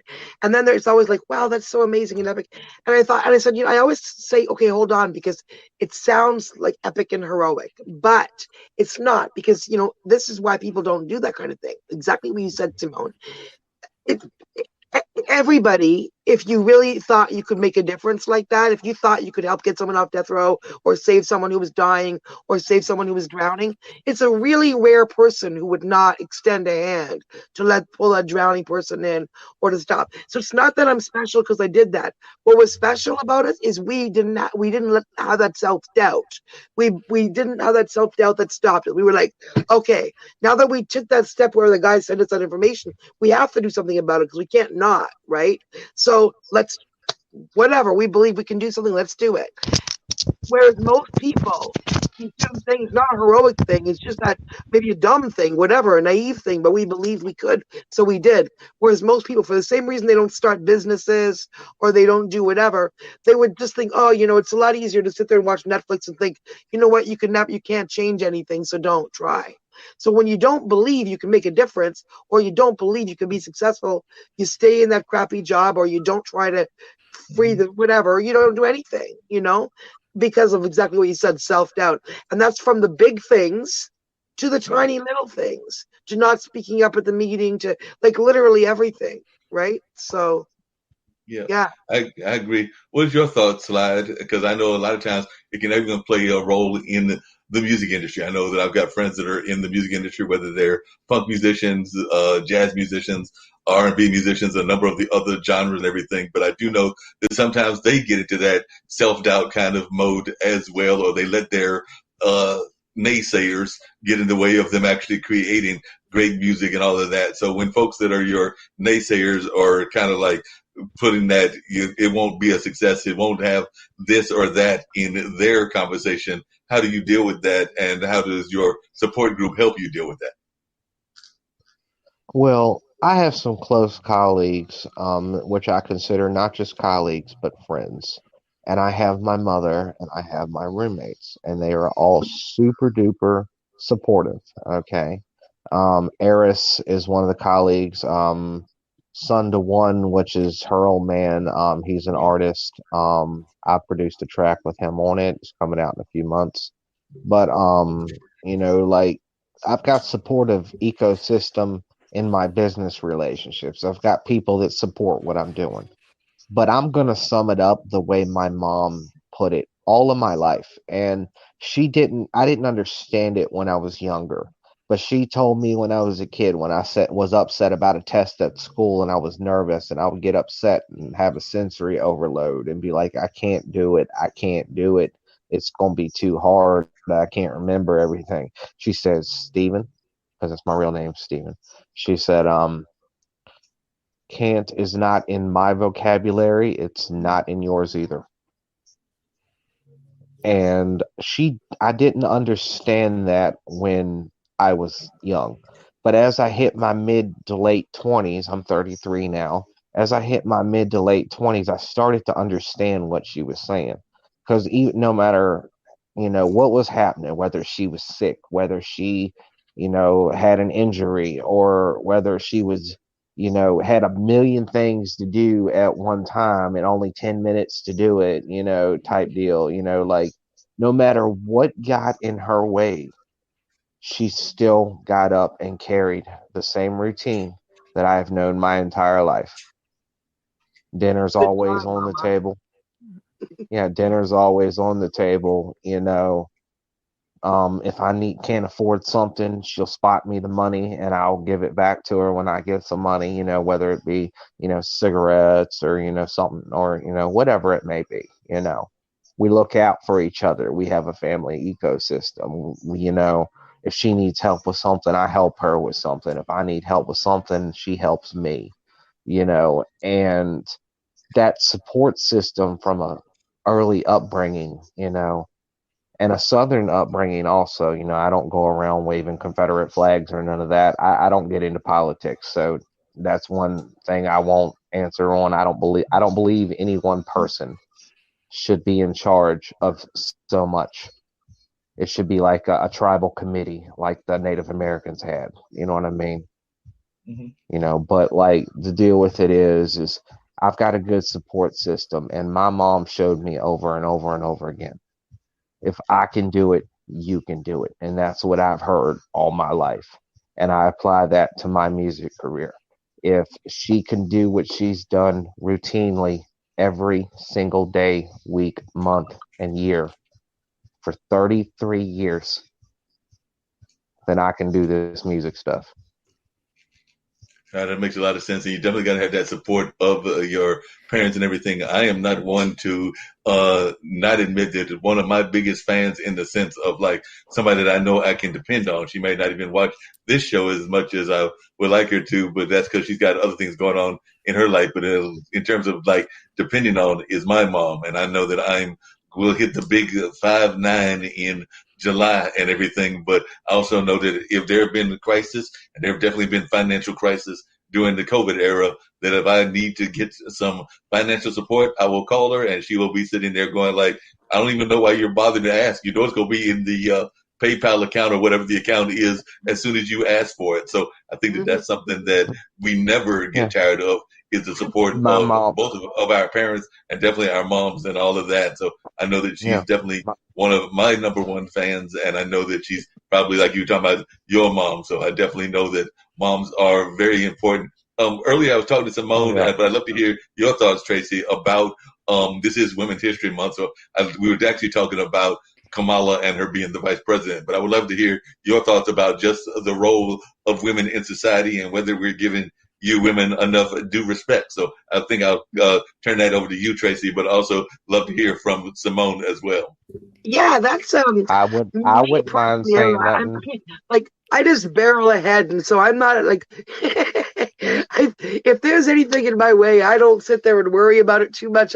So I'm probably like, in my life, like I haven't really had any much barrier in terms of that, because I look at someone like this, and then I just keep on barreling through. If they're, but then, but the fact is, I work with clients in different spaces, and I know in different spaces, like the boardrooms in a lot of things are still 98% male. Even in industries, like in Canada, for example. We have a new industry, which is a legal, legitimate, coast to coast big business, which is the cannabis industry, 2.5 years legal coast to coast in Canada. And that, I mean, we're talking, it's big bankers, all big money people from other industries. They're not people that came from cannabis. They're not a bunch of hippies. They're people that have come in now all of a sudden are hugely corporate. They're all from other industries coming in, big money people. And what's developed is those boardrooms all of a sudden are 98% white male even. So white and male to 98% in Canada.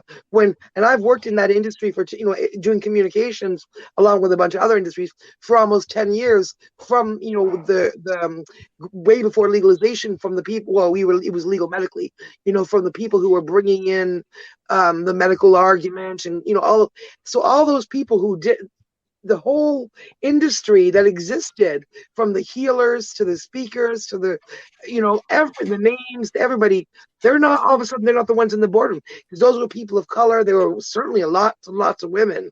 It was almost built in Canada on some really strong women personalities. And then you hear the statistics that all of a sudden corporate has come in, and now the boardroom's taking from, from real estate, from pharmaceutical, from banking, from all these, other industries, and now they've created in a brand new industry, another 98% male, white male thing. So that's kind of weird. When you hear that, you're like, okay, so clearly there's, but still I'm like, well, I've never had any barriers. But then one of my clients was talking about, being in the space of doing funding, and they just successfully got, $500,000 of seed funding, and now they're going towards more. So they're getting your barrier. But she learned, when she first came into the space as a founder and a woman with an idea, she was really literally in 2021 still not taken seriously, and she could feel that. She's not a person you would normally, she's like me, she wouldn't go in expecting that. So she's not like, oh, they were treating me weird because I'm a woman. She almost hesitated to talk about that when we were addressing it. It's not like she was, but she was like, no, there was a weird vibe. Every one time I went to an investment meeting, they would talk to my business partner, and he's not the founder. So she started to notice that, like, weird. So there is still, obviously, when it comes to, like, maybe not, you know what I mean? When it comes to the levels of high finance and big business, there's still clearly, we're not quite at the level of being taken seriously. In my personal experience, I barreled through all that, and I'm like, whatever, you don't want to hire me because I have crazy red hair. Well, I'll just build my own international award-winning company. Thank you. So. Makes a lot of sense. What about yourself, Simone? And then I want to hear from Stephen as well. Yeah, I think I kind of barrel through too. I've always thought, I told the story about my mom earlier, but I've always, I've always considered myself like a strong woman. The things that crack me up, and definitely I've had my struggles. So, I mean, there definitely was a period of time where, I struggled with, believing in myself in general. So woman or not, just as a human. Mm-hmm. But the things that, still surprise me, I'll have someone over at the house to fix something, and they're like, oh, should I call your husband about this? And I'm like, why? Like, he doesn't know I'm the one who takes care of all this stuff, Yeah. And it makes me laugh sometimes. And I'm like, wait, this is still our world. Wait, what? No, I'm the one who makes this decision. So I guess maybe you shouldn't talk to me because I'm definitely not hiring you, because that was the attitude you just came in with. And it's hello, like that shocks me, but it does still happen. So, but through like professionally, I do just kind of barrel through my stuff, and I don't listen to it. I know it's there, and I know there's so many struggles that we still need to work through. But there's definitely pieces that, keep adding every day that make the world, a bit brighter. And that I'm really thankful for. No, I'm definitely thankful for that as well. And you're right about those early pioneers. I know that my grandmother, who I've alluded to a couple of times on this show and a couple of the other international broadcast media shows that I'm part of, is a lady that founded the first African American library in Raleigh, North Carolina. So she did that back in the time before even, I want to say if my dad was around, he was a kid. So it was probably like in the 40s or something like that she created this powerful library and everything. And she actually went to Columbia University at a time that it was definitely not integrated. So we're talking probably like in the 40 time frame and all of that. But she definitely went there and was definitely not going to let something like she always knew she wanted to be involved in books and with the library. So she wasn't going to let something like segregation stop her. So she was going to go ahead and find a way to get into that school and actually got her degree from there after having attended a couple of other universities that I remember that history as well. So definitely she was one that was going to be what do you call it? A pave saver, a pioneer, right? Exactly. A definite pioneer woman. Because in the 40s, it was still a struggle for even women to go to university, right? Right. It was still like, yeah, lady, just go back in the kitchen, you know? So she was on both levels. She was like, I'm doing it. No one's stopping me. It's amazing. There was not going to be any stopping her whatsoever. You said you wanted to add something to the conversation, Stephen, just about the importance of your own mom and everything. So I'd love to hear your thoughts.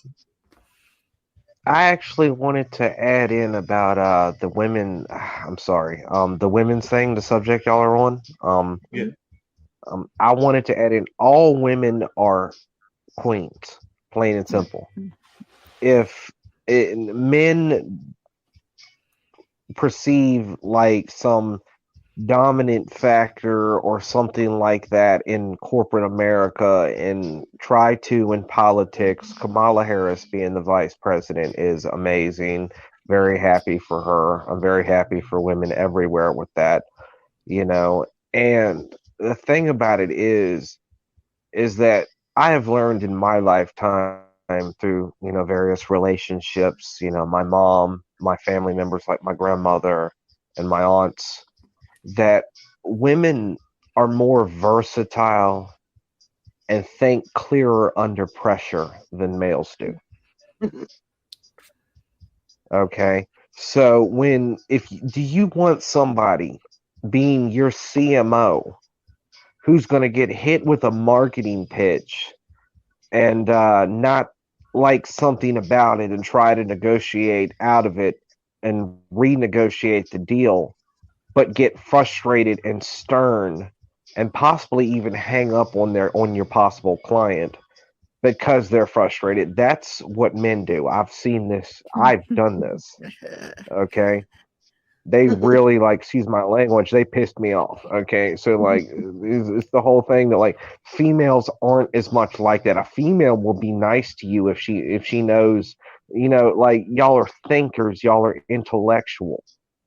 And when it comes to business sense, you know, you will find a way with words to work him gently or her gently, whoever's pitching you the offer, into your persuasion, into your outlook, in what you see with the deal. And you'll hit them with facts. You'll remember what your company can offer to the T.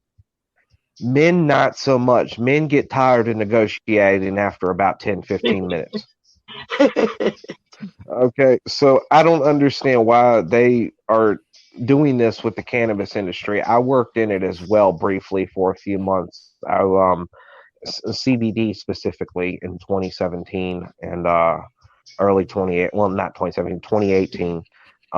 But I worked in it briefly too, and I even noticed that the majority of the people I was talking to at the company were male. I was a remote worker, but then when I'm calling distributors to get the product on store shelves, I think out of maybe 75, somewhere between 75 and 100 distributors, that like maybe 5 of them, of the buyers, were actually females.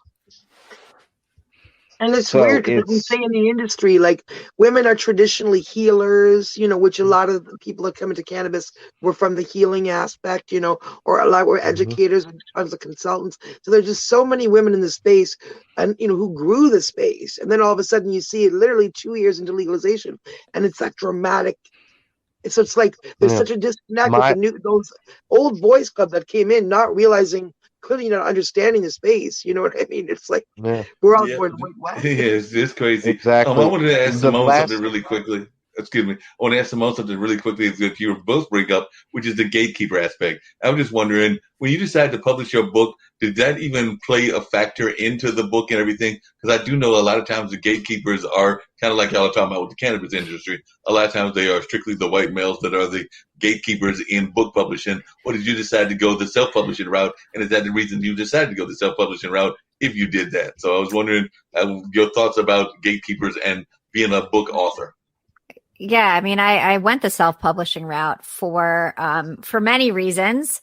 I didn't really think of I didn't even really think of that piece. I just thought about what would work for me. I mean, the more research I did after the fact probably confirmed my my decision that it was the right way for me to go. Yeah, great. It would be great to be picked up by a big publishing house.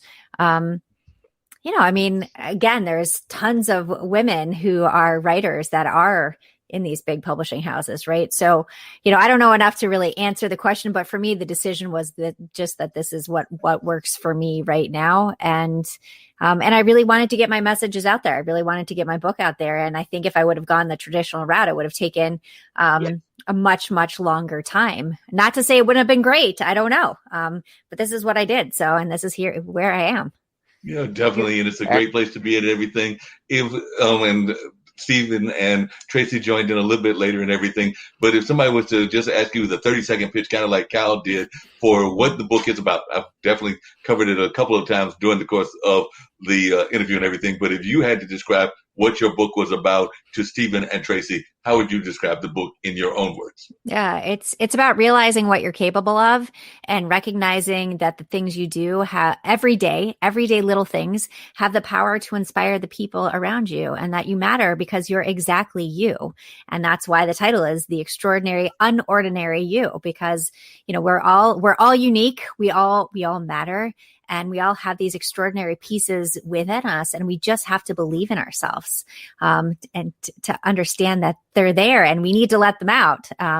It's a combination of the stories of adopting our children, climbing Kilimanjaro, so many pieces that can connect back to the underlying message of we don't need to change who we are, we need to change the way we see ourselves.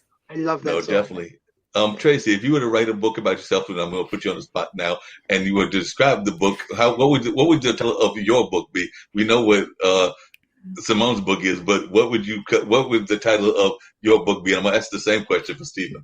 Oh my goodness, the title. I don't know. The words that are coming to my head are not original. The words that are coming to my head are like a Nike slogan. But basically, I would say something along the lines of that message: "Just do it," without the Nike because honestly, like we were saying about that self-belief, similar to Simone's message. But this has been honestly my entire life. I didn't learn this from watching people on a stage say that and then go and try to apply it. I literally lived this life where I just said, you know what, let's do it. And everything, and then I put my passion and belief into without worrying that I was overweight or had the whatever, or wasn't fit this, or didn't have this, university degree or whatever. Just did it. And then when you do that, you're one step further. And I don't like to say that, it's not like that positive thinking, because I have to, I want to always say there's different people have different challenges. Some people start from here, some people from here. We don't all definitely have the same barriers, right? But still, it doesn't matter whether you're the most privileged person in the world. Some people can see a P in front of them and they can't knock down that P because of their own self-belief. And other people can literally flick away mountains and succeed. So no matter what, what literal things you have in front of you, because, we all have challenges. Some of them are feel insurmountable and some are small. But if you don't try, if you just stand there and look at it and say, like my son, oh, I can't lift this thing, or I can't do that, then you obviously can't do it. If you can't change the world, then you can't do it. You just standing there saying you can't. But like your mom said, can't is not in your vocabulary. If you believe that you can instead, or like when we were kids, we learned to ride a bike and they said, look where you're going, be careful where you're looking, because that's where you're going to go. Same thing. If you start veering off here, you're going to go in that direction. So pay attention to where you're going and what your goal is, and just do it. Yeah, it makes a lot of sense. Stephen, what about yourself? If you were to have a book about your life and your music producing and all of that, what would the book title be? Well, first off, let me say I currently have a book about 2 weeks into a 6-week review process, a manuscript with Austin Macaulay Publishers. It's an Oh, poetry book. It's a poetry book, and it's like 30 poems. It's various stuff, it's a lot of it from the relationship I was just recently got out of, and different aspects of it and things. The way I worded it was like you could tell what I was talking about if you really thought about it, what you were reading, in a couple of the poems. You had to read into the words, but if I was to call a book anything, like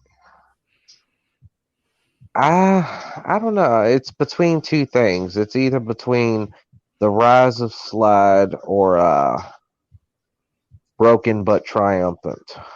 I like that. Broken but triumphant. Yeah, I like that a lot and everything. Both of those have got definitely good titles and everything. Another thing that was popping into my mind, and I was actually thinking about definitely some of the things that have gone on in the world. We know COVID was going on, but we also know last year was very much of an active year of Black Lives Matter and a number of other things that were going on in our society. And I was just wondering from all three of you, your thoughts about art and activism. It's a big thing that I'm a big proponent of and everything, but I'd love to know y'all's thoughts on the role of art and activism. So I'll start with you, Stephen. What role do you think that art should play with activism, and do you think that it's doing enough of it? I do not believe that they are doing enough positive art in general. I am a firm believer in activism. I am a firm believer in marching and getting things done via peaceful protest. But the rioting and the things of that sort has highly disappointed me about the people of my country.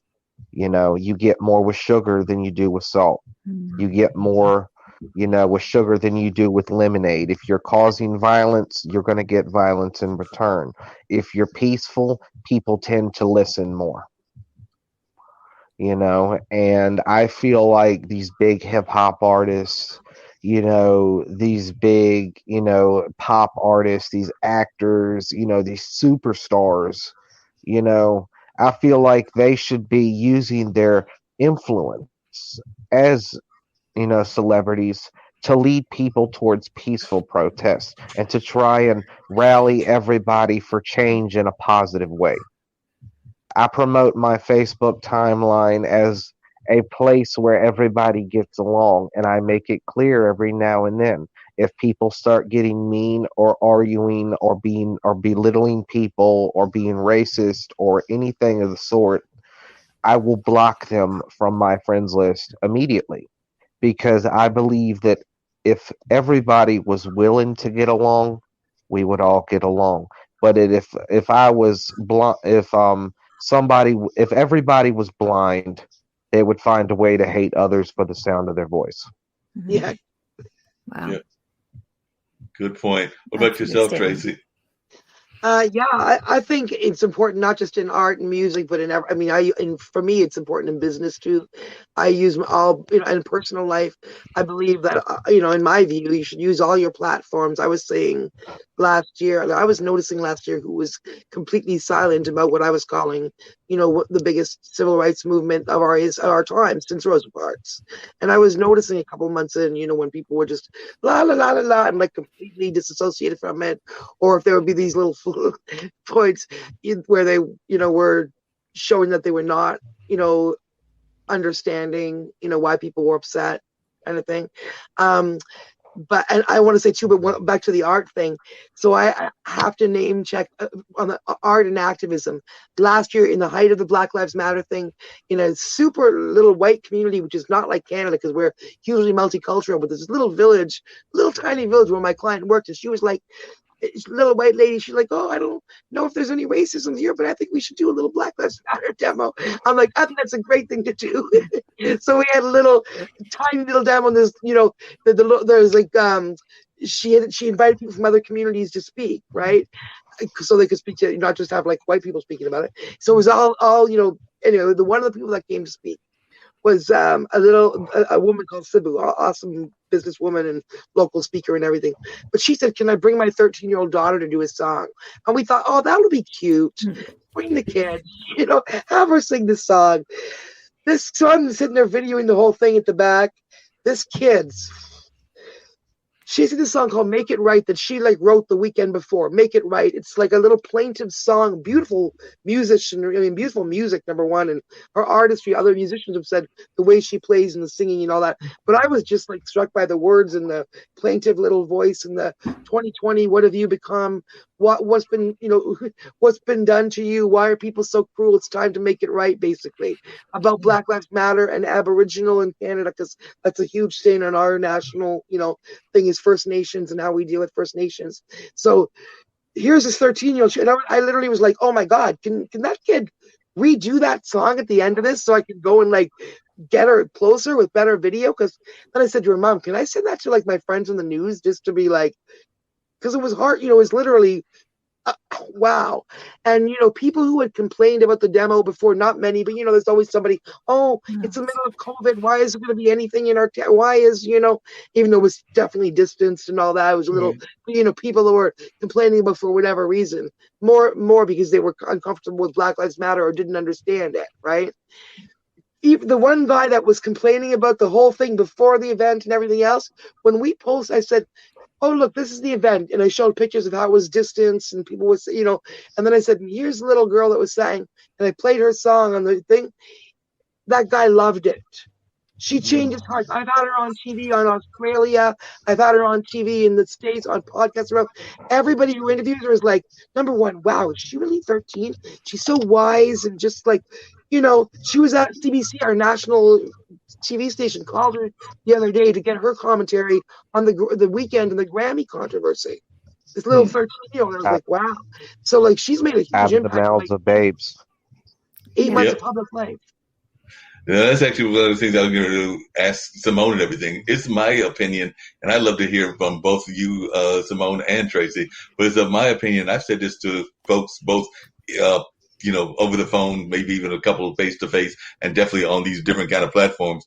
But I think that this next generation that's coming up, so your kids' age, and definitely those that are under 25, I would maybe even argue under 30, is one of the most open generations of all times. When I hear them talk about things around orientation, when I hear them talking about things around race, when I hear them talking about things around gender equality and all of that. But as a mother, the both of you, I was wondering, would you agree with me on that? Because like I said, when I've talked to folks even in their 30s and 40s, they kind of agree with me that this may be one of the most open generations we've ever seen. But I'd love to know your thoughts. Yeah, absolutely. I think that they know so much more, obviously, with the internet. They see more, they understand more. Some of our conversations at the dinner table are truly unbelievable about, talking about, gender equality, whatever, they're explaining stuff to us. Our 13-year-old is saying now, okay, talking to us about, pronouns. I already got it, but my husband was like, okay, explain it to me one more time. What am I supposed to say? Cause he's like, I don't want to say the wrong thing. I want to truly understand this. And so it's amazing to me that, this is how our kids see the world as this amazing place, right? They see it as there's so many different people that they can learn from and things that they can bring back home. And now they're the teachers. So if we go even back to the teacher story before, how important teachers are, our kids are now teaching us all of the things that they learn. I'm sure sometimes they're like, oh my gosh, you guys are so old. How do you not get this? But, I think that they are their generation is between what they're exposed to, what they're willing to talk about, they're really willing to talk about things that were, that was how my mom grew up, how I grew up. You didn't talk about all these things. And now they're open to talking about things, which I think is really great. Yeah, I definitely agree with you on that. What are your thoughts, Well, Tracy? go ahead. Go ahead, Tracy. No, Stephen. going to say something. My thoughts on it. First of all, people are people. Whether you like men, women, trans, African American, Black, Caucasian, Asian, Latin, Middle Eastern, it doesn't matter. You're a person. Everybody has preferences.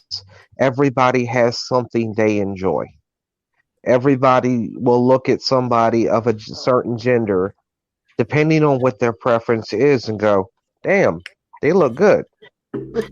So the deal with it is find a place in society for the LGBTQ community. Find a place, give them a place. They are people.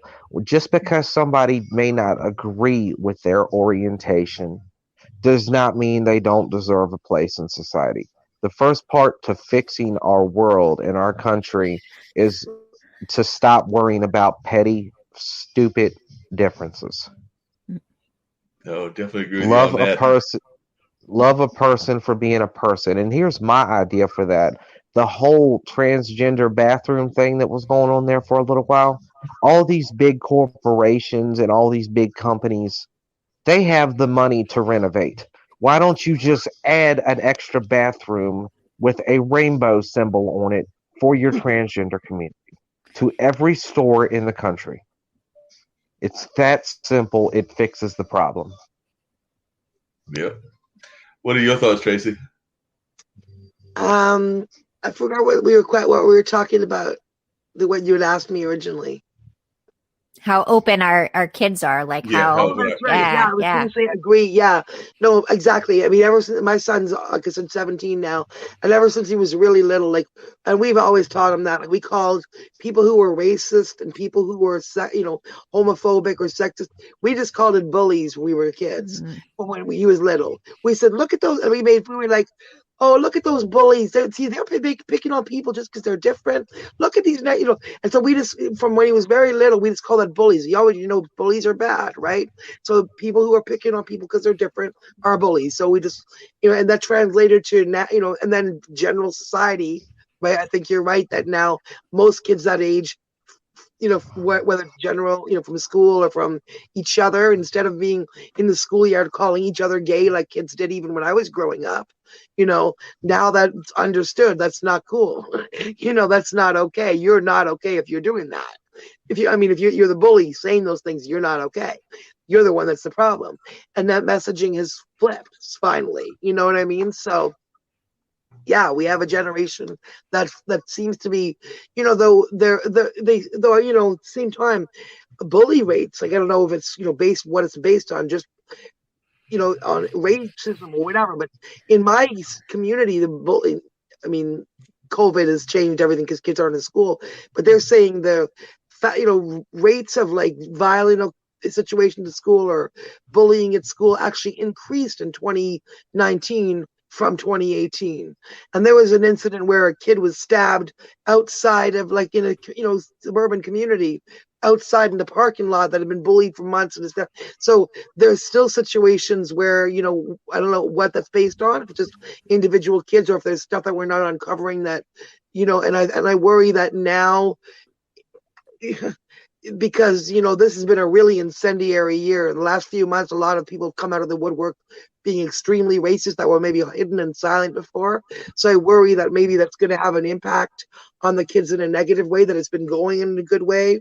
But now or certain segments of society are normalizing racism and normalizing hate. And I worry that might change things. I hope it doesn't. Yeah, I agree with you. One of the things I don't know everybody, we're all going to wrap up in the very short minutes and everything.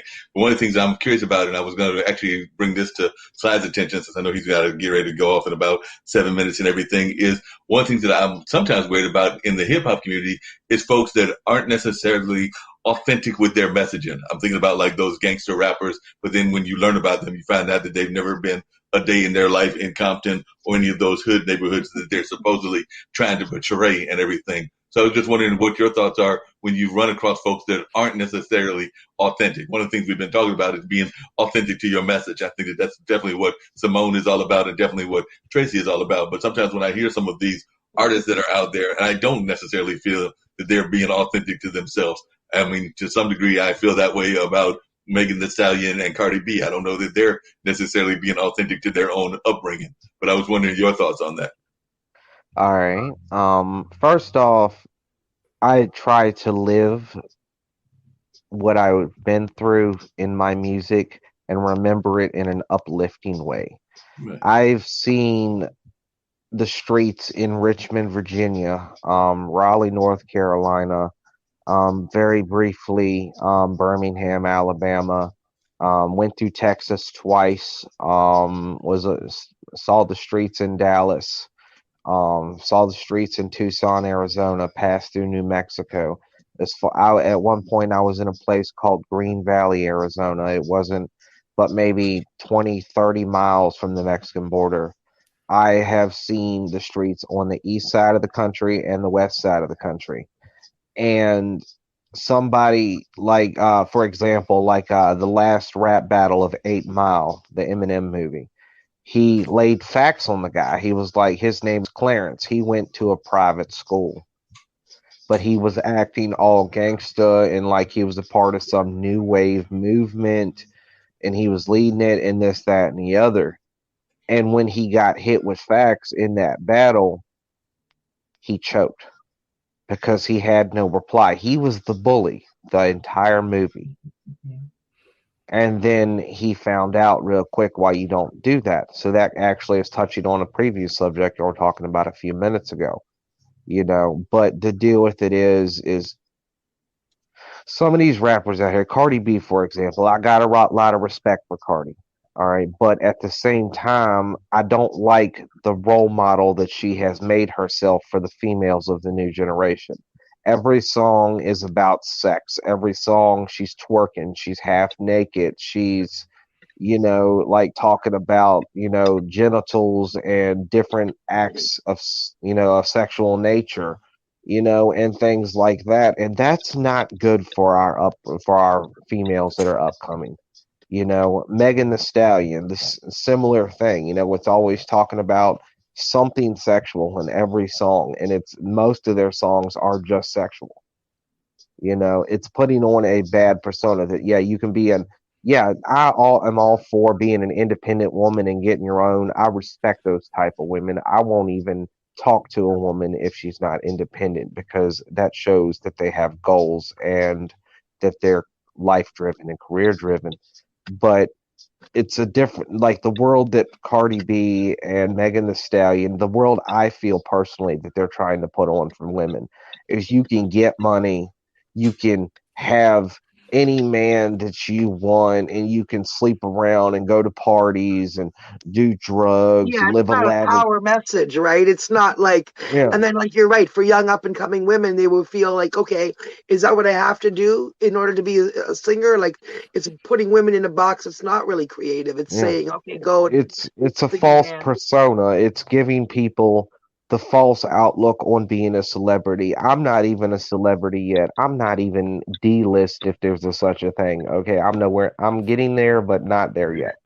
Okay, and the people I have met in the industry, the music industry is a very cold place, and it is extremely hard to succeed in.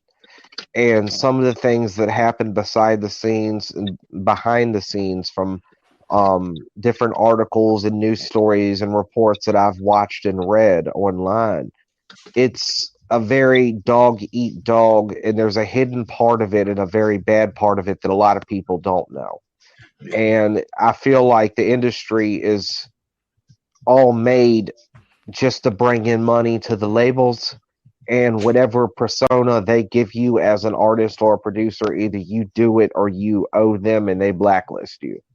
You know what I mean? So like the new generation is not well. I don't even listen to that much new hip hop in general, whether it be male or female, because the message has gotten twisted very seriously.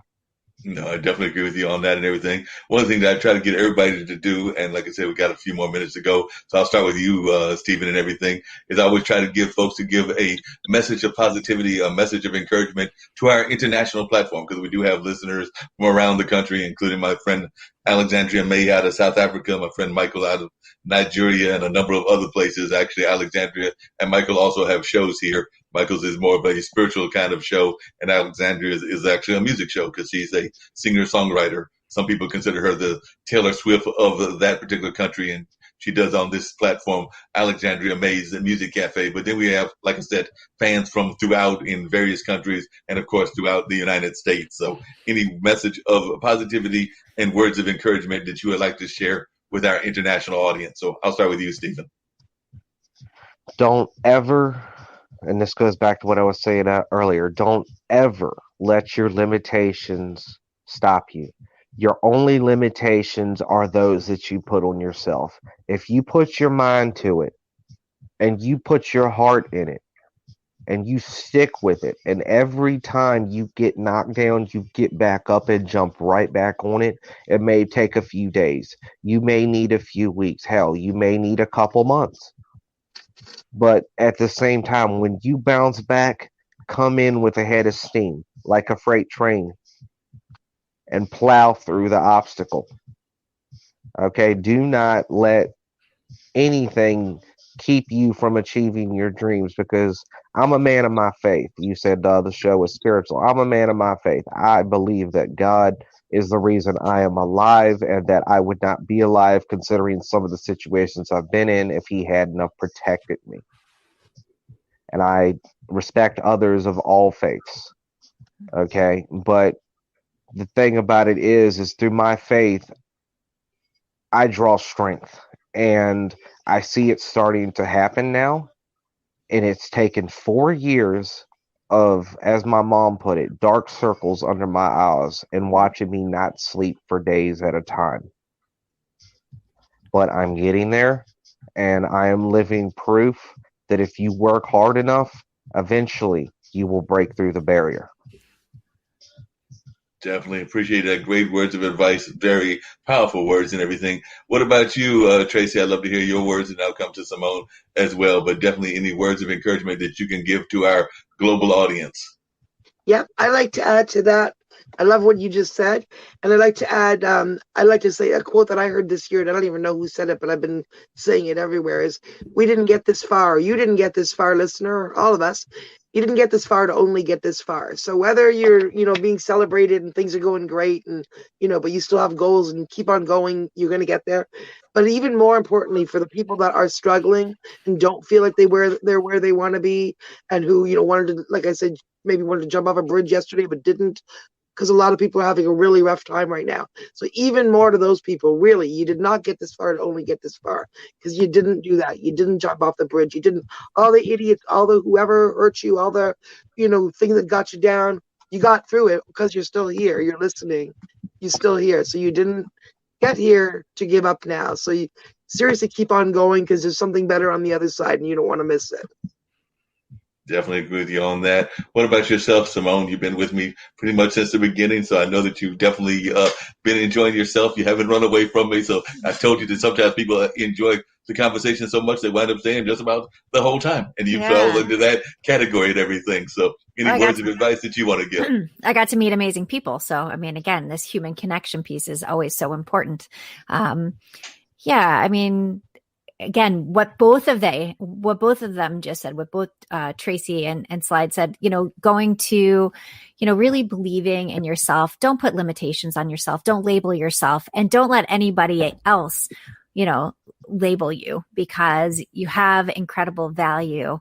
You are capable of what you believe in yourself, and you have to believe in yourself, because you matter. The choices you make matter, and you impact the world with the things you do every day. And it's so important for all of us to realize that we're all important. And so don't stop believing. Start believing in yourself.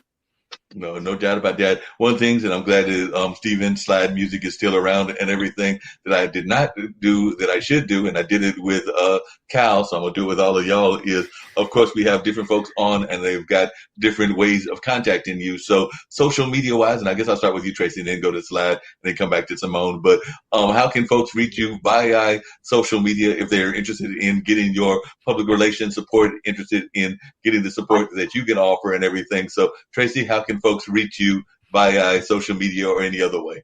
Absolutely. And I do work internationally anywhere where there's English speaking media. So no matter what you do, if you're interested in getting your message on the media, give me a call, I'll give you a free consult, and we'll talk.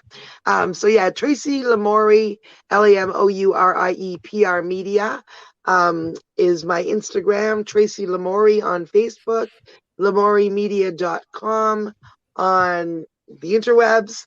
You can phone me to that old technology. The Canadian number is 289-788-5881. The number in Beverly Hills is 424-444-8052. I want an interview. And Slide, just really quickly, I know you said you got to get ready to bounce off. I think that was your mom probably coming by, but Slide, just really quickly, how can folks reach you? Me? All right, Yeah. Sorry, I had somebody knocking on my door. I do independent promotion. I also do promotion for UBO Entertainment and Media. So if you need promotion of your Facebook page or anything like that, I'm available. The easiest way to get in touch with me, you can find my socials, you can find my sponsors, you can find my music on YouTube, iTunes, etc., is to go to my website. It's all there. It gets updated from time to time, so anything that's not there now will be in the coming months. It's www.slide, spelled SLY as in yesterday, IDE.com. That's www.slide.com, and you can find my email at the bottom left side of the page.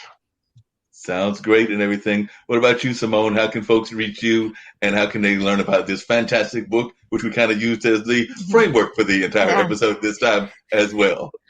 Yeah, thanks. So SimoneKnego.com. It's SimoneKnego.com. I'm author Simone Knego on Instagram. I am Unordinary You. You can also just search Simone Knego. I'm really the only one of those in the world. So if you search me, you will find me. I'd love to hear from you. And you can find my book on basically any online place that sells books. You can find me. So and I'd love to hear from you. If you read it, contact me. Let me know.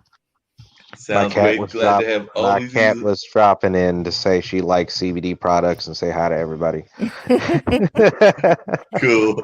Definitely. Yeah. As we get ready to wrap up and everything, amazing conversation. Glad to have Simone, Tracy, Slide Music, better known as Steven, as well as Cal on earlier. So some great and amazing conversation. I'm going to bring up some of our shows that we also air here, including one that'll be on tomorrow, an hour earlier. That's right. I've actually got to remember that, because usually the Gamers Den is on from 1 to 3, where we talk about the video game industry. But recently we've decided to move it up an hour, so it'll be from 12 to 2. So if you got any friends in the video gaming industry, my friend Jacoby does that show. But then we pop on with other folks, because I know he's got a couple of folks, including I think a cosplay artist that'll be coming in the near future. But they're involved in the various aspects of the video gaming industry and showing how oftentimes that industry gets negative stereotypes, and a lot of times parents don't necessarily understand it. So Jacoby is trying to diversify the industry, him being an African-American gentleman and everything, but also trying to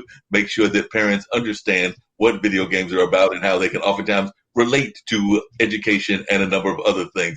And I had oftentimes earlier mentioned to Simone, when she mentioned about wanting to be an actress, the talking upstream folks. I think we've got the lawyers in as well. So these are some of their spots. And then one of the things I do on all these shows, sometimes in the middle of the show, but it was such engaging conversation that I'm going to do it literally at the end, is I provide a couple of clues, and then at the end of those clues, the folks are supposed to guess who the mystery guests are and all of that. And there's some historical figures. It being Women's History Month, these clues all involve women of history from the United States. So I'm getting ready to drop those clues right after these quick public service announcements, and then that'll wrap up the show. But if folks decide that they want to stick around and try to guess who these clues are after the ads, you're more than welcome to stick around for 5 or 7 minutes. But definitely let's check out what the Gamer's Den is all about. And like I said, I think you'll see the ad says that it's 1 to 3, but it's actually more like 12 to 2.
I've done this with the mystery guest one other time as well. So I think what I'm going to do this time is I'm going to put up some of these clues and everything. And if either Simone or Tracy know the answer, they can blurt out the answer and then everybody will know.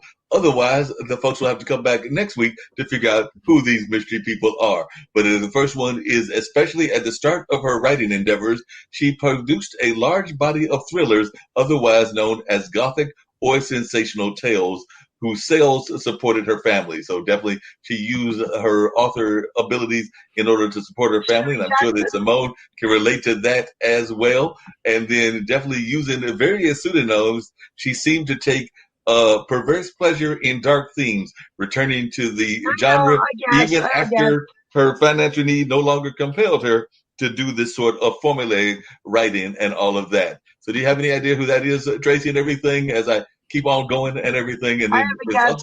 Shirley Jackson? Nope, not Shirley Johnson. So the first modern compilation of what she called Blood and Thunder Tales was Beyond the Mask, the unknown thrillers of, and you notice I put ... because if I gave that, that would have been too much of a clue as to who it is. And that was published back in 1975. Her views were often expressed by the female characters in her book, strong young women who wanted more from life than to get married and have babies. And I know that's something that even to this day, you young ladies and even other ladies of other age ranges fight against as well. Susan Bailey explained that her feminism was based on autonomy, the right of every woman to be autonomous, the freedom of each woman to realize her true potential as a whole person. So she definitely was what many folks would consider to be a feminist and all of that. And as a matter of fact, she actually had the pleasure at the end of the decade in Massachusetts passed a law allowing women to vote in local elections. She registered at once, becoming the first woman to vote in Concord, Massachusetts. So that's some of the things that she is known for and all of that. And she was also involved with anti-slavery efforts as well. She and her family were ardent abolitionists, a view that was not as widely popular in relatively liberal Massachusetts as one would think. Her father had been one of the early abolitionists. So that's a little bit about that person. And I'm going to go down to the quote section because I usually try to give you some quotes from these folks as well.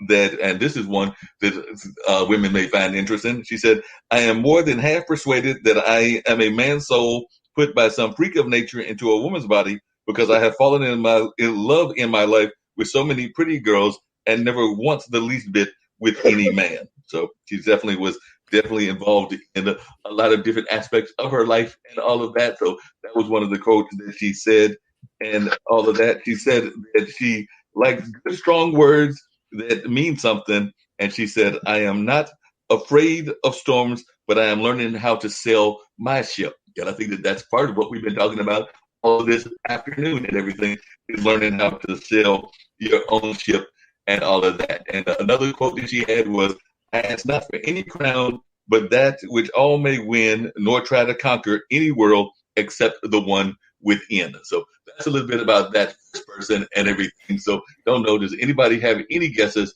as to who that might be and all of No, that? I want to know though. I know, I do too. I don't have a guess, but I want to know. I will let you know after I'm done with the other one. So as soon as I click the in broadcast, because the rest of the folks will have to find out when they come back next week. But I will definitely let both of you know in a very little bit of short time and all of that. This other one, this is the second one, was she was born in Litchfield, Connecticut in 1811. She was the seventh of 11 children. Her father was a preacher. Her mother was also very religious. She died, meaning the mother did, when this particular person was only 5 years old. So that's a little bit about this person as well. And she was part of a literary society that met frequently to discuss books and ideas. Here she met her husband, a widower, and a professor. They married and had 7 children. So definitely not quite up to your 6 with your adoptions and everything, but not that far off. So a little bit close and all of that, but not that far off.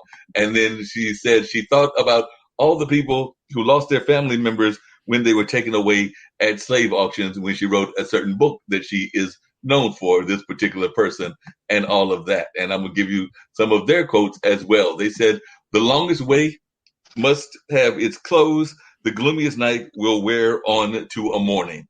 And they also said, the bitterest tears shed over graves are for words left unsaid and deeds left undone. And another quote that they said was, the heart has no tears to give. It drops only blood, bleeding itself away in silence. So that's one of their other quotes that they had. And another one, which I know a lot of folks will be able to address and love what it says, which is that common sense is seeing things as they are and doing things as they ought to be. And in terms of race relations, they said, treat them like dogs and you'll have dogs' work and dogs' actions. Treat them like men and you'll have man's work.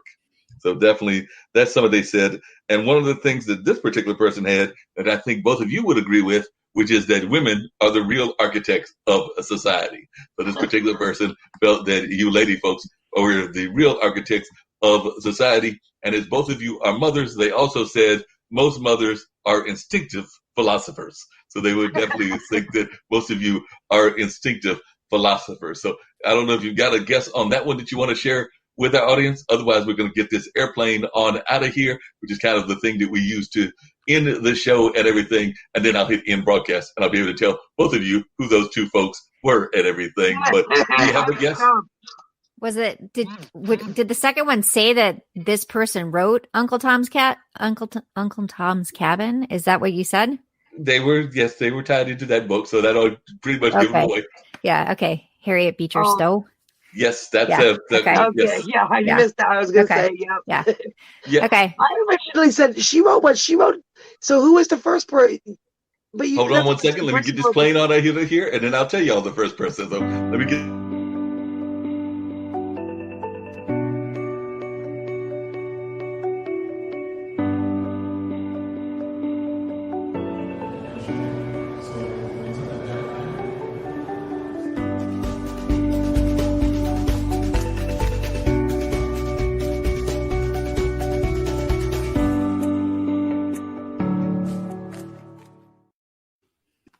Hold on, let me